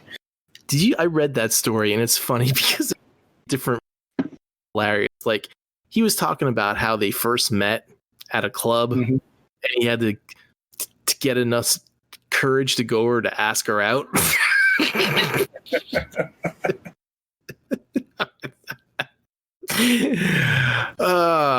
And then somebody commented, I think they said that he said he doesn't think that the wife would have too much to say about him cheating on. It's just ridiculous. People are insane. They are, but he's not hurting anyone. Hopefully. True. Hopefully he's not turning anyone into dolls. Yeah, there was another story about him. He had dressed up as a woman in a protest, whatever, and he got attacked and stuff. So That's sad. It's kind of. You guys watch it's that cartoon about puberty. The one with the theme song. I'm going through changes. Ba-da-da. No, Big Mouth. Thank you. Big Mouth. Nope. I've never seen that. No? I was going to say X-Men at first. Yeah. No, Big Mouth. It deals with puberty and has that theme song. That's when I got my mutant powers. Teen Wolf. Big Mouth. Anyway, there's this character Jay who's fucking his pillows. Same thing. But they talk back. They talk to him. These pillows and demand sex. It's kind of crazy, but it's a good show. You guys should watch it. I'm surprised you don't. I get I get some weird news. Uh-oh. There was reports that Paul Bettany was talking to an interview saying that back when the Vision was introduced in Age of Ultron, Joss Whedon was like, the Vision has to have a penis. We must see the Vision with a penis. And everyone was like, nah, that's probably not a good idea. He's like, no. He's like, want to see a penis on Vision. And he's like, draw me some pictures. I want some concept art done. And then the story goes that he had all this concept art of all this like different variations of Vision's penis up on the wall. And he was like, yeah, you guys are 100% right. Nobody should see this.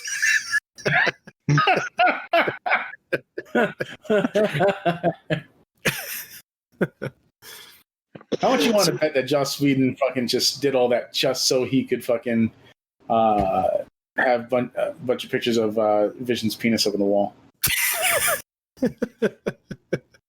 I unfortunately have a darker view and think he did it just to make people draw dicks.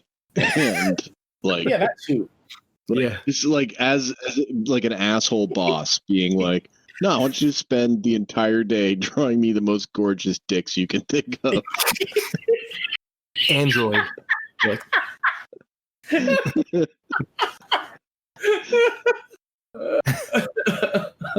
It's so fucked up. That's a power play. It is. But I came here to draw fight scenes. Yeah, well. Who's the guy that played Cyborg in Justice League? Oh, I can't remember his name. Ray something? Yeah. But like, you know how he's been having his he's had complaints about Joss Whedon and shit. Maybe it's because he had drawn all sorts of dicks. Or maybe the lead conceptual artist like pissed him off or something. Yeah. He's like, just draw me a bunch of dicks. What are you doing? You on break? You're not doing anything? You should draw me some dicks.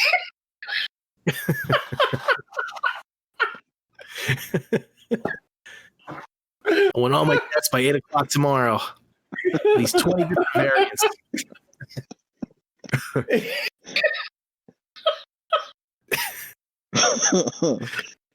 Sir, do you want any vaginas? No.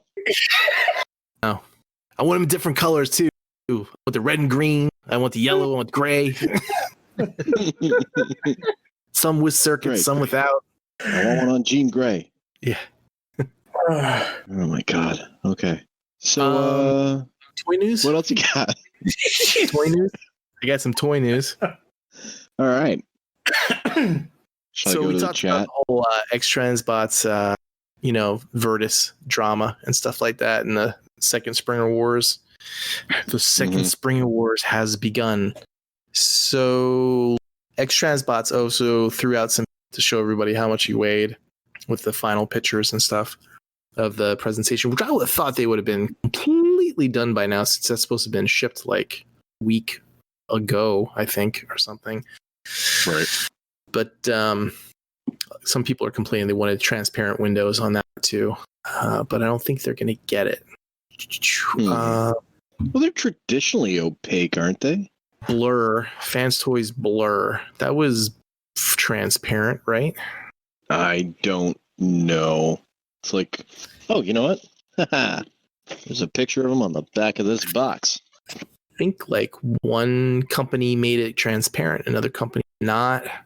I think Jetfire or Phoenix, his cockpit was clear, wasn't it? It's clear. Yeah. That's clear.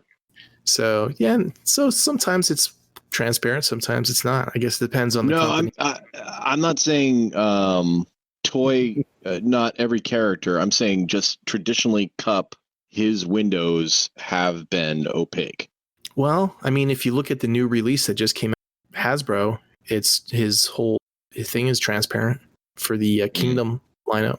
Oh, is he in Kingdom or is he in the 86? That's a good question. Levy, do you know the answer series? To what? Is Cup the 86 studio or is he the Kingdom? Studio series. Studio. Okay. Thank you, Nate. Yeah. My bad. You're good. You're good. Yeah. So I don't know. I guess it really depends. But anyway, Flames Toys. They show Starscream that they're working on, which looks pretty cool. And it's not the model kit. It's like, the regular Flames Toys articulated, super expensive Action Master, I guess you want to call it. Mm-hmm. Yeah. So looks pretty cool. I don't know if I another thing, like one more of those. What are those go for? I know they're usually priced like $350, $400, I think, for one of them. Yeah, maybe somewhere in the $400 range. Can you imagine being one of those? Like when you first bought Tarn, for example, those people who bought that Tarn, you thought this is going to be just fringe characters, something special that I do once, maybe twice. But then when you start dipping into Seekers, are you like that's just an invitation to be doing this all over again on something that's, I think they're scaled larger than Masterpiece, right? No, they're actually kind of small. Oh, are they? Okay. Yeah. Right. I think like the normal size characters are like 8 inches or something. Is that right? Maybe a bit bigger. Maybe see, bigger. I've only seen Tarn and Starsaber like in person, so I couldn't tell you if the other one like Drift, if they're smaller or not. Yeah. Maybe I'm thinking of something else then. I don't know. Maybe you're thinking of the model kits. Maybe. The model kits are smaller, but yeah. Tarn was pretty big. He was probably a good 10, 11 inches, I think. Okay, yeah, you're right. Because I did handle one of them. I can't remember which one it was. And I think Starsaber was actually bigger than him. So yeah, Starsaber should be bigger than him. I think he actually cost more too. I think he was like 50 or a little bit. I forget. I don't know. It's not too often I pay attention to Flames Toy stuff because they're few and far between, and I don't buy any of them. But you are a Starscream guy, so are you interested in this? Yeah, but not for bills. That's for sure. That's craziness. Speaking of 4 bills, there's the Thunder Tank. Is that what they called it? Thundercat Tank. Yeah. Thunder Tank. The Super 7 Thundercats Ultimates Thunder Tank. Yeah, that's going to be $450. Yeah, for that plus shipping. Yeah, but it holds 6 figures. Yeah, that's a lot of money. It's huge. Yeah, it's a lot of money though. It's a lot of money. It's a lot of money. But we spend that on half a combiner now. Yeah. So size wise, you're right. Like you can make this thing and have it be cheap. So I'm wondering where the other $350 value is coming. What are the materials going to be? What are the light up features? Is it going to be mechanical? can I drive this thing around? Do I get a remote controller? Like, is there a phone app? Does it shoot lasers? I don't know. Does it, like Levy said, does it drive up and say, "Hey, how you doing?" Yeah, is it kit by itself? So those are my questions. People use the excuse that it's a limited run, or it's not. You know, it's a smaller company. It's still inflated. You know. Mm-hmm. So here's another thing, and I wanted to bring it up earlier when you were talking about the Springer Wars and the price inflation and the Dr. Egg $175 price tag and the trailer that's coming out soon that everybody is up in arms about the cost. How much do we think that the pandemic is having a real world effect on their bottom line, and that is what is driving some of these price increases? You know, you have factory shutdowns because your workers affect their bottom line. Are they trying to make some of that up on the back end here? I couldn't tell you honestly any information that I know in my brain that could say one way or the other. I could guess because I've invested in, you know, like shipping stock already from those companies that ship stuff out of like Hong Kong to America and all that stuff. And I know that they were like building more ships. They like had more transport stuff for those big cargo things. And I know that when it came to pandemic stuff, when it came to those type of transport stuff, they wasn't really phased that much, you know, in that capacity. But when you're saying an industry that actually making the stuff and the employees at a factory, I'm sure that that's affected them, you know, that cost wise. But just because you're losing money doesn't mean that you should start charging more for stuff to make up for it. I mean, that's the GameStop model that basically made them fail. You know, you don't start saying, hey, okay, our Hasbro Legends are $26, not $20, and that'll help us make up our, you know, our cost difference. But like even their cost in materials, that could potentially go up because there's it's more difficult to get the transportation, and it's more difficult to get people to even go into mines to get what they need to get to be processed. It's more difficult to get people to show up to work, period. They're charging more. So how much of that is happening and how much, you know, so this is just conspiracy theory stuff, but I don't think it's really conspiracy. I think it's just like having knowledge of the logistics, which we don't. So it's all guess, you know. But yeah, I mean, it makes sense. That's 100% plausible what you just said. I've been, because I'm the great justifier, right? Like whenever I want to buy something and it costs too damn much, I'll be like, well, you might want to consider, Nate, the trade routes are getting exceptionally difficult to find people to deliver, blah blah blah. So it makes sense that this thing should cost you your asshole. So is that the actual voice you hear in your head? Dude, is that like your internal monologue? You don't want to know the voices I hear in my head. Well, this kind of like related to like another piece of toy news that I had about Play Arts Kai, and they were going to be coming out with Tifa for their Play Arts Kai line for Final Fantasy VII, and there's this big to do because Hong Kong usually gets some stuff ahead of time before, you know, Japan and other places, and the QC on the face sculpt of Tifa is like horrible. You know, it's like compared to what, you know, a prototype was to the end product. And they haven't really said anything official about it, but just kind of rumors going around is that, you know, they're saying that the lack of staff for quality control has made, you know, this product be what it is. And that Square has now delayed it for another 2 months so they can go back and fix it. But that could be, you know, it could be a lot of things. It could also be that maybe these people that are posting this stuff, which has only been like 2 or 3 that I've seen, have actually just got, you know, like quality control rejects, and they're promoting it as like, oh, this is a release. for cheap or something. A lot of people were saying it was a KO, but the product isn't even out yet to KO. So it's kind of hard to be a bootleg when the official isn't even out yet. I had said before in the beginning, I'm still sticking to it. I still think it's from a reject pile that they were selling on the side for real cheap, because That happens. Square Enix is known to do that. Every release that they've done in the Kai line, there's a word for them, and I can't remember what they're called. They're not rejects. They're like, Martin Guitars does the same thing, where there's like a scratch on it, and they sell it super cheap, but it's still a great guitar. Same thing with like jeans. If there's a stitch off, they sell it. But same thing. It's like, the same idea. So I don't know. It's like a lot of rumors about that stuff, but it's possible, Nate, like you said, and it could be staffing issues because of the pandemic, because raised prices. But big companies like Square Enix are still charging the same price for their figures than what they charged like a year or two ago, and they're not charging more. Right. I think a big company can. Yeah. Go ahead.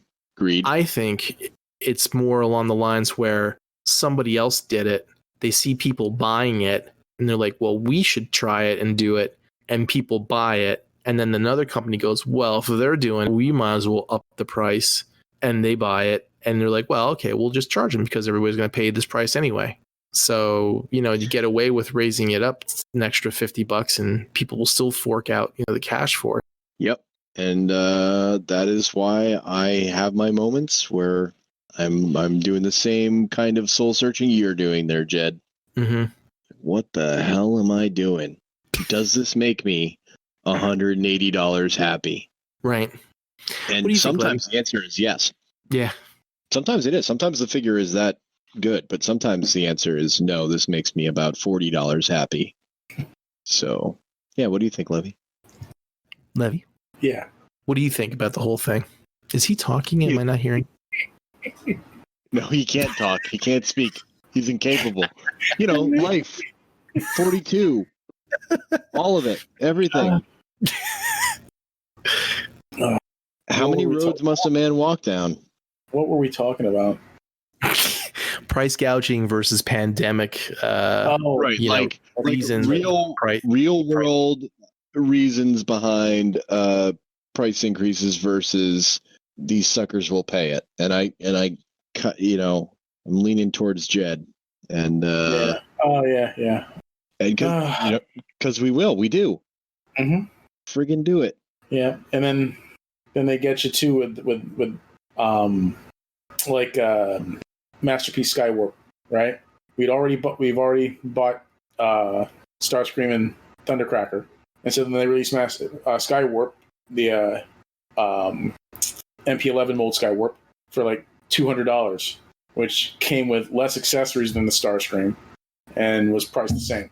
Yep. Yeah, was Thundercracker the same? They know that we're going to pay for it. They know we're going to buy it because we need to complete that set. Mm-hmm. I didn't know they did that. You said it was like 140, 150 when those MPs came out, right? Oh, I don't know. I don't remember the price of the original MP3 Starscream. But I remember like MP11 Starscream was like 200, I believe. But that came with like the whole coronation set and everything. Yeah. But the ones came after that, they were what, cheaper? No, they were the same price, but they came with less. And they just didn't come with the kit.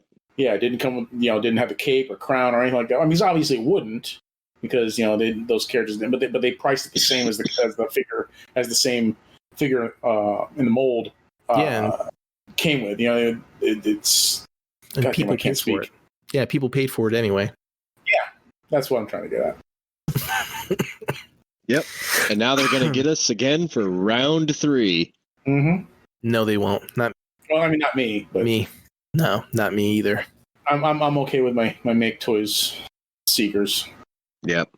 I should be. It should be just fine. In all honesty, I haven't been interested in a official Masterpiece figure for quite some time.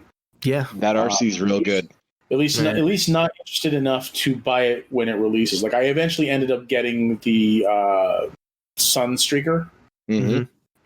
That's the most recent released figure in the Masterpiece line that I bought. I everything else since that, I've been like, yeah, no thanks. Yeah, that was the. I've been lucky QC wise. Yeah. Yeah, I've been lucky QC wise, and they've all been good. So I've gotten. I don't think I've skipped any of the main characters. Like I think I noticed, like, I mean, I'm not sure, how widespread it was on earlier releases, but like I feel like I've seemed to notice, more QC issues reported on newer Masterpiece releases. That's what the loud, angry people are saying on Facebook. Yeah. But like, there is that.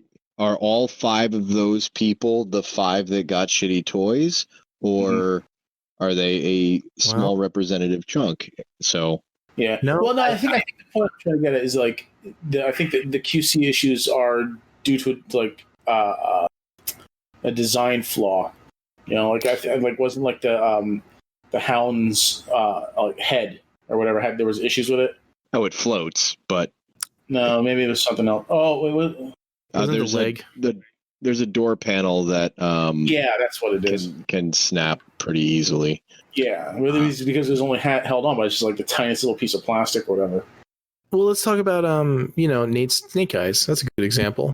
That's not just him. There's a lot of people saying that figures are like. So it could be design, but it also could be quality control. Yeah, and I mean, if I had paid the $20 that I think that thing actually retails for, maybe I'd be like, $20 figure. It was fun to check out. I don't care. But I did pay $35, and it was just disappointing. Yeah, Flop City, man, floppy. It's like you can forgive a lot, but floppy. In other Hasbro news, they were showing pictures of the Unicron boxes getting ready for shipping. Mm-hmm. That should fire up a lot of people. Yeah. See how many of those boxes get damaged in transport.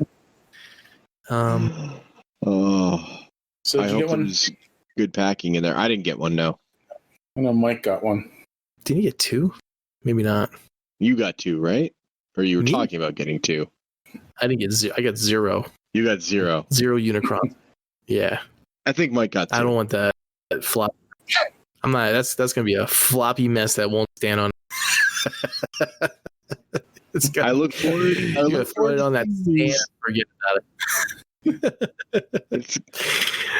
It is going to be interesting to see these out in the wild. And shout out to Doors, because he had a funny comment in chat, because Mike was like, "Oh, did they show any other pictures?" And he's like, "Yeah, they showed pictures how you put them on the stand to pose them."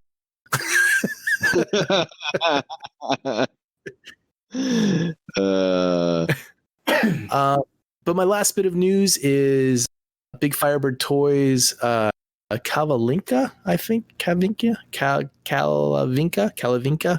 figure. There were some pictures of that, and it looks quite good. If I was gonna get into like another line, if I could actually read the manga, because it's in Chinese and they haven't translated, I might actually be inclined to buy these, because I had shared this like the Twitter account of the designer that did all the art and the manga and all that stuff, and it looks like a promising series. But yeah, I mean, it's like they look fantastic. There, let me upload some pictures for you guys in the Discord chat so you can see it. Yeah, that looks great. Oh, that plane mode looks like Machine War Starscream. I thought you were going to say it looks like the SR-71. Just in the cockpit there. Now, the cool part, too, is that you can put that into a whole bunch of different transformations to make it look like different variations. Like an SR-71? Just like an SR-71. No, I was going to say just like, what was Make Toys Across Dimension Megatron called? What was that called? Despotron. Yeah, Rider Despotron. Like that. Like how you could transform that into a gun to like a ship if you wanted to, make different weird, variations of it. But it looks good, quality, And I have their Nicey product. That's a really well built bot, Yeah. Minus the, the whole boobs issue with everybody. That's all they see. But no, I mean like joints wise and quality and articulation, it's really well done. So hopefully they keep doing it's this. got some nice detailing. There's the whole kind of like the Batmobile tumbler look for another character that they have. There's like helicopters, motorcycles. There's like a futuristic kind of like self-driving looking tractor trailer with a cab. Mm-hmm. Whole bunch of characters. So all mech stuff driven by people. Well, this will be one to follow. Yeah. But that's all the toy news I got. Levy, did you have any? Did I talk about Mafex Homelander last time? Did we? I don't think we did. Or maybe I mentioned that Mafex announced it, but since last episode, they it's gone up for pre-order, as well as Mafex's Infinity War Doctor Strange. That you did mention. I remember you saying how expensive it was. Okay, yeah. Yeah, that Homelander looks good. Yeah. Well, the Doctor Strange looks really good too. So, are you sure I didn't mention it during like one of our D&D sessions, Jed? Maybe. I don't know. Sometimes our conversations get all mixed together, and I can't remember if it was the show or if it was the what. Yeah. But they put them up for pre-order since we last got together. So, yeah. I ended up pre-ordering both of them. There's a guy out there too, and I can't remember what the name of his company. He's making 1/6 scale characters from the boys, and he had doing a Homelander. I don't know what the cost is though. I'm sure it's like $300 or something. But those look good too. Did you have any other non-Transformers? No, I don't think so. Oh wait, here. Mafex has also announced Translucent from the boys. So there you go. I know, I've already told that joke. But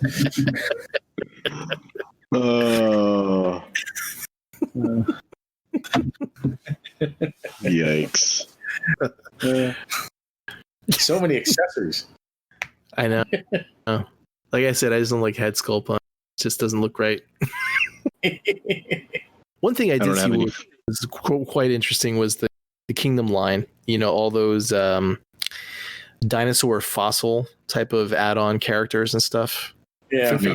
They can all combine into a combiner, which is interesting. I know somebody took like some of them and like put them together. Yeah, it looks they're cool. just, they've got enough ports that you can clip them all in many faceted ways. So you can make it looks like an interesting concept. It looks like a good play factor that, I could see getting that if my kids were just a little bit older, getting that for them / for myself. But just a little too young. Those are cool. Like it looks like it's a good line. Like you're kind of in on that, right, Levy? I actually canceled a number of pre-orders because I'm expecting a large shipment from Ami. So all right, so a bunch of stuff supposed to come in the month of January. Keep track of that. See how long it takes. If it takes like a day and a half or two, see how fast they can get it to you. Oh yeah. Well, I'm waiting for because I guess my one Batman figures in stock now. I'm waiting for Mafex Superman and Black Manta, and then the two SH Figuarts Doctor Strange one's for Kyle, and then I was going to keep the other one, but then I saw Mafex really put theirs up for pre-order, so I'm like, I'm going to get that one instead. So Lewis said he was going to take the other one off my hands. So, but I got to wait until they all come in stock before they'll ship it. Yeah, did you combine the orders? Yeah, it's all since everything was coming in, since they were all scheduled to come in January, I figured I'd just put it all together in one order. Yeah, I was like, I have one of those for us too. I have like now that Tifa got changed to April, I have 2 Tifas, 2 Renos, and like 3 Rows, and I'm like, Jesus, that's gonna be a hit. Yeah, I don't know. I don't have a lot on the pre-order calendar, which is nice. It's really refreshing to look at that and be like, I'm not putting as much into toys as I was last year or the year before or the year before that. Mm-hmm. Because we're so close. We're there. We're getting there. I did see that my Driz and shit, I forgot the name of his panther. Guinevere or whatever. That's shipped, so I should be getting that sometime soon. Yeah, I look forward to your review on that. I'm a little disappointed for not getting it, but again, I have enough stuff. Yeah. Oh, and I can't. One of the things I did cancel too. I canceled those Castlevania figures. That was one of the other pre-orders that I canceled. Yeah. You weren't happy with that first wave, were you? Oh god, they were bad. I mean, they look good, but they're not supposed to be statues. They're supposed to be figures that you can pose. Yeah. It was on your recommendation to not get them that I stayed clear. Yeah. So yeah, I canceled the other wave. I had a feeling they'll be just as bad, if not worse. Yeah. I hope for your sake they're terrible. Yeah, me too. It's just Dracula and a couple of the other vampires, and I was just saying, I don't really need them. And the other guy, the Viking dude, I forgot his name. Godbrand? Yeah, Godbrand. Nice. I was just like, I don't really need those guys. But that's all the toy news I got. Levy, is there any questions, any Q&A? Yeah. Look, I know there's a couple. Nate, did you have any questions prepared? I know you always have the good questions. I thought about it, and then I heard from my good buddy Jed that there might be an opening on the show tonight, so I decided to just leave it to the plebes, you know. Nice. Okay, so the first one here is actually a comment rather than a question, but this is from Sean Weinstock, and he said he followed us on Spotify. So thank you, Sean. We appreciate that. Yeah, Sean, thanks, man. So I had forgotten we were actually on Spotify, to be honest. We are everywhere. 100% global saturation. 100% social media. I mean, we're even on platforms that were taken down. And on behalf of Mike, I thank you. Thanks, Sean. Okay, so our first question comes from Gary Allen, and he says, with all 2020's various conditions, what impacts or changes have you seen in your collecting style? Do you focus solely on internet pre-orders, still hunt for occasional retail items? Has not having shows or cons to attend and share the hobby impacted your interests? So, yeah, thanks for the question, Gary. Jed, we actually kind of talked about this earlier. Yeah, I mean, with everything, the price inflation and stuff like that, it kind of, makes me resign more to, getting specific things that I want, that I really want, not just buying outright. And hunting has been zero. Normally I would send the wife out to Walmart to look for stuff, but not anymore. Yeah. Conventions, of course, not going to any of them in 2 years. It's or a year, I should say. It's it's like normally when you go to a convention, come walk back to the car with something, anything, and even like with you get more interested in. But yeah, that kind of affected a lot of that for me, at least. I know that I'm not going to be going to any conventions, probably not until TFCon, RetroCon if they have it this year. But I think a majority of the hunting, a lot of that. You cut out there, Jed. What'd you say? I think like a lot of the pre-ordering and stuff and hunting I did online, mostly anyway. Yeah. Just so I could find it instead of having to go to the store and hunt for it. Yeah. Yeah. I stopped really relying on store hunts a long time ago. Combiner War Megatron was the last thing I hunted for in the store. Yeah. I think the exclusive stuff now it shows that people are upset with, instead of being I have to go to Target to look for it type of attitude. You're like, I get to go out and hunt for something, versus like, oh man, now I won't be able to get it type of thing. Yeah. So I think opinion in general has changed on that whole situation. Mm-hmm. When I was doing Legos, it was like a fever where I'd be like, oh man, I want to do a set, and I'd come up with some excuse to go to Target and get some toilet paper or some shit. But really, I was going for some Lego, and that was the closest thing to hunting I've come in a decade. 5 years. 5 years. How about you, Levy? Yeah, I mean, you're right about like going to conventions and stuff. Yeah, you typically you will pick something up while you're there. We didn't really have that at all last year. Yeah, and like I said, I stopped going out of my way to go to a store just to see what toys they had. I stopped doing that some time ago. I just find ordering online just be easier and less stressful. Like I want to, if there's a figure that I want, uh, shit, train of thought derailed. If there's a figure that you want, you buy it online. Yeah, that's I think what I was getting at.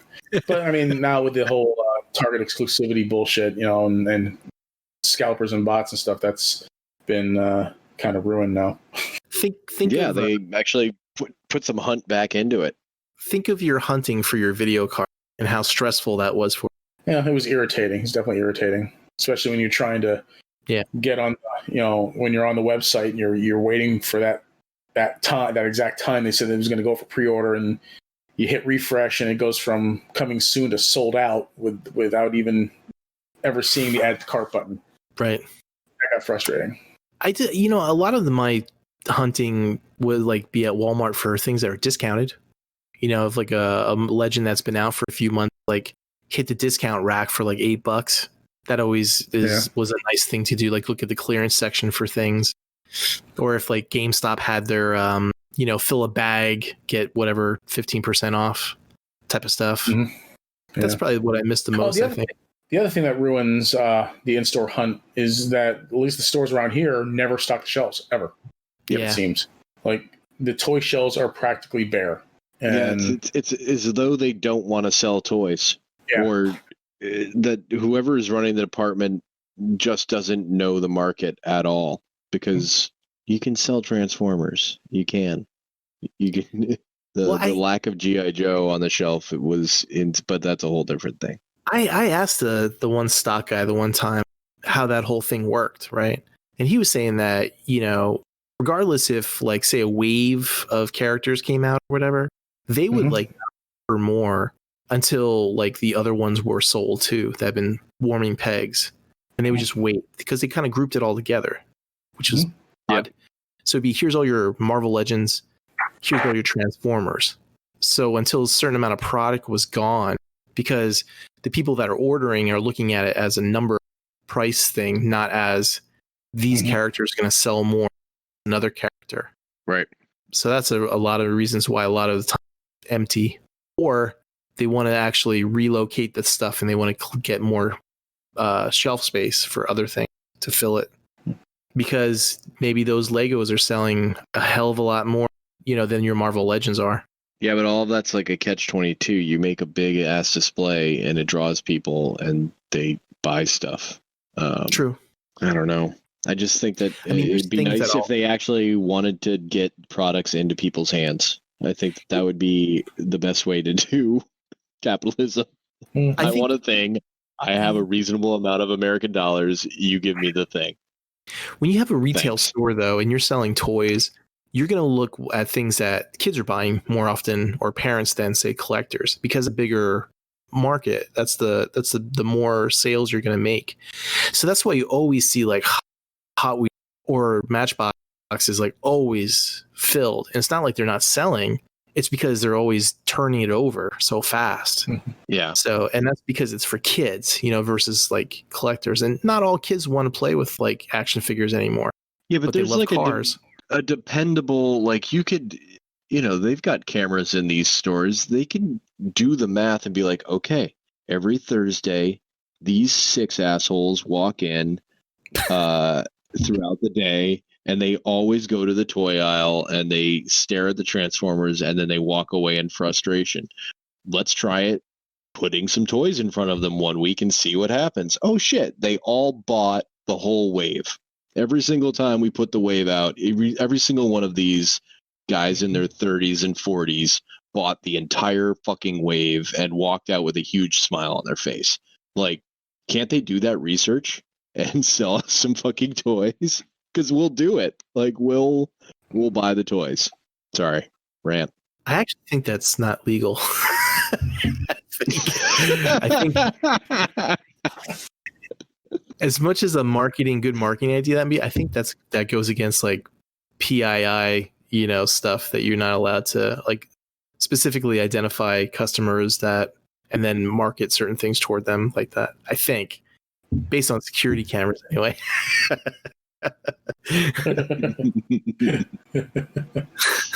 Fair That enough. would be like if you walked into a store and like they took your picture as soon as you walk in, and then they sent you an email because they found out who you were, and they say, "Hey Nate, you know that transformer you bought last week? Well, we got some more in. Why don't you come back to the store and buy some?" Yeah, I think that's like it goes again some privacy rights, right? Like that's creepy, but it's also fantastic. We have to ask ourselves at some point, like, how much of this stuff did we actually want, and how much of it did we ask for? And the answer is a lot of it. A lot of this privacy invasion stuff. Like, you want to be able to walk into your house and have the house recognize your voice when you say turn on all the lights. Like, you want that. Well, I mean, that's been a big thing too with metadata and how companies use that metadata to either, advertise to you, to, like serve certain things, like ads and stuff like that to you. Mm-hmm. You do a search for, Hot Pockets, and before you know it, you're seeing an ad for Hot Pockets on Amazon or on Facebook like a day later. It's all metadata. But I mean, you approve that when you install the apps, but people don't read that crap and then they get upset about it. But I think that's different than walking into a brick and mortar and then, focusing on who you are and what you buy. Right. Yeah. Well, it's frustrating on the internet side of things because I might look up Hot Pockets because I want to make some joke about their filling. And so I need a specific reference to like the one that has the peppers and the onions, and I need to know what the box looks like or some shit. I don't have any intention of buying Hot Pockets anytime soon because I know that it will turn my digestive system into a horror show. So, but then you get marketed something that you had no interest in just because you were looking at it for whatever. So that aspect of it is annoying. Right. But other than that, it's great. Like, oh yeah, I did want to buy that thing, but didn't pull the trigger yet. Thank you for showing it to me again. It's all marketing.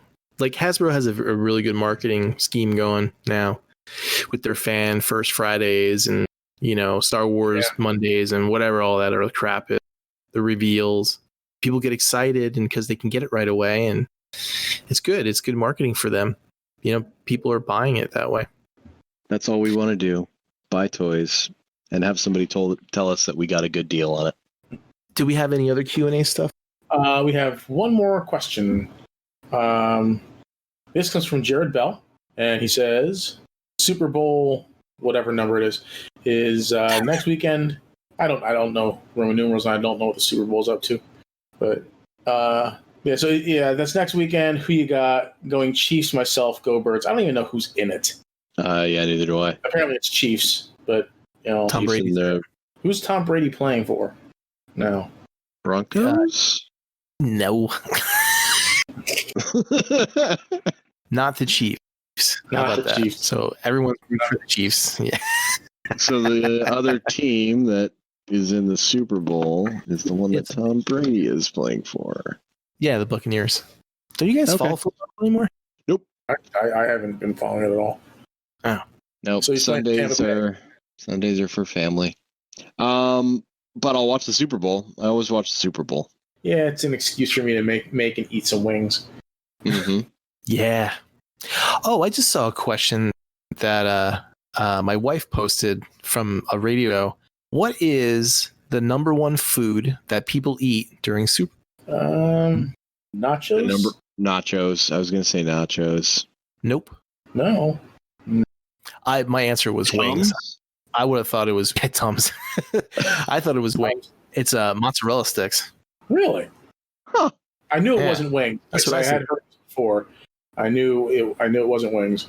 But yeah, mozzarella sticks. I love mozzarella sticks.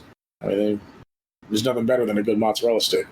But Oh, I think there's something better than a good mozzarella stick. It's not much because I mean, quite frankly, Isn't lobster better than a good mozzarella stick?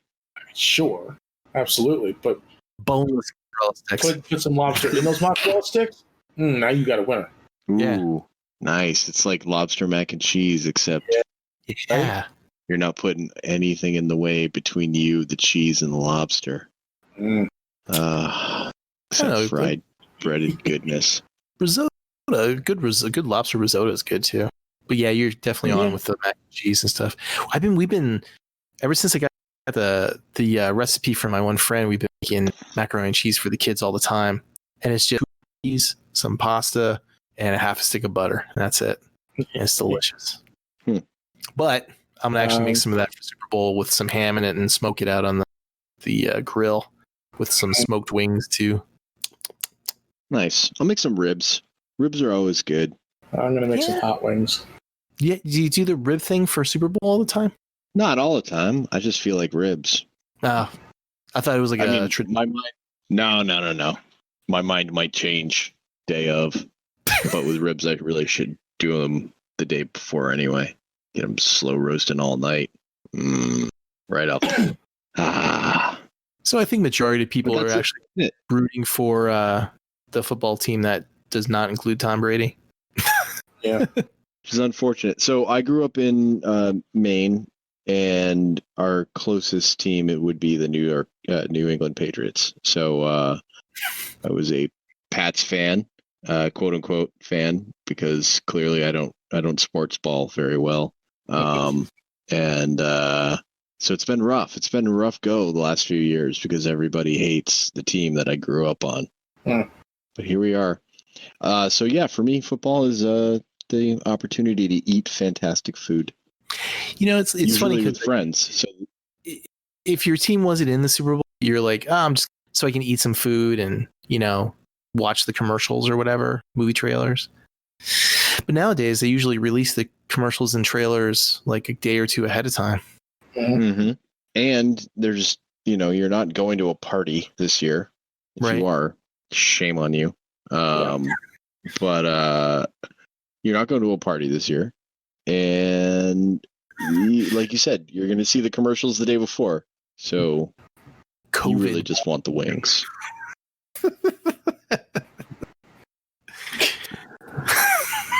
Oh my God. Yeah, they're going to have fans in the stands and everything. How many of them? I don't know. At what capacity? Quarter capacity? Don't know. Just know that there's going to be people there. I'll tell you, I saw a few games where they were piping in the fake audio, and it's so creepy. It's like, because they're pretty good at it. Like, they're pretty accurate with the sort of audio swell you would expect from the crowd. Yeah. To the thing that just happened. And it's like, is it a keyboard where he's got like, or you're like, what's going on over here? How is he manipulating this thing? Oh, yeah. Man, they've been using that for sitcoms since like the 60s.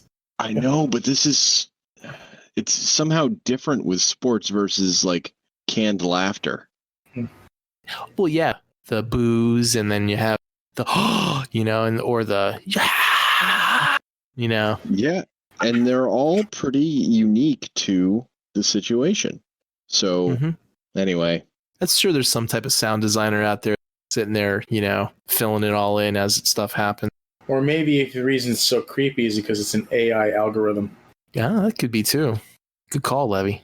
Yeah, and it hasn't quite gotten the hang of human emotional responses. Yeah, It'll become sentient in Super Bowl. You want Terminators, because this is how you get Terminators. Man, I should have so many edibles. It's for the people. For you, the people. I shouldn't have had so many edibles. Well, we're almost done with the show. I mean, did you have any more? Actually, Jared Bell actually did have more to that. Okay. So He says, I recently dived back into my figures and got up to date on my pre-orders. Do you think Takara and its continuous redos would push that away to third party only? How many renditions do we need? Doesn't seem like they are hitting the spot anymore. To sum up, do you think Takara's decision with the line would drive you away from officials to only buy third party MP Transformers? We actually did kind of touch on this topic a little bit too. Yeah. Yeah. Only in like I'm almost done. Like I'm almost done. Period. So I can get driven away and just call it quits tomorrow if you piss me off enough. And I don't need to keep going down the same road. This is something I'm proud of my collection. It's something I did for years, decades really. But you know, it's time to decide what the next chapter of my life is about. Not do I need another sideswipe, which I do. I need a new sideswipe, but you know, I don't. So that's it. Here's how I look at it. Right. I think it's all based on your ecosystem and your culture. Just like, you know, if you live in a small town, you never venture out, you're only going to have an opinion about what you know and those people that surround you. It's the same thing with like our collecting. We surround ourselves with the majority of people that collect the same way, or they're hardcore collector groups or something like that. And a lot of those collectors are completionists. They want to have all their figures, have everybody season 1 and 2 or whatever, you know, all the movie characters, that type of thing.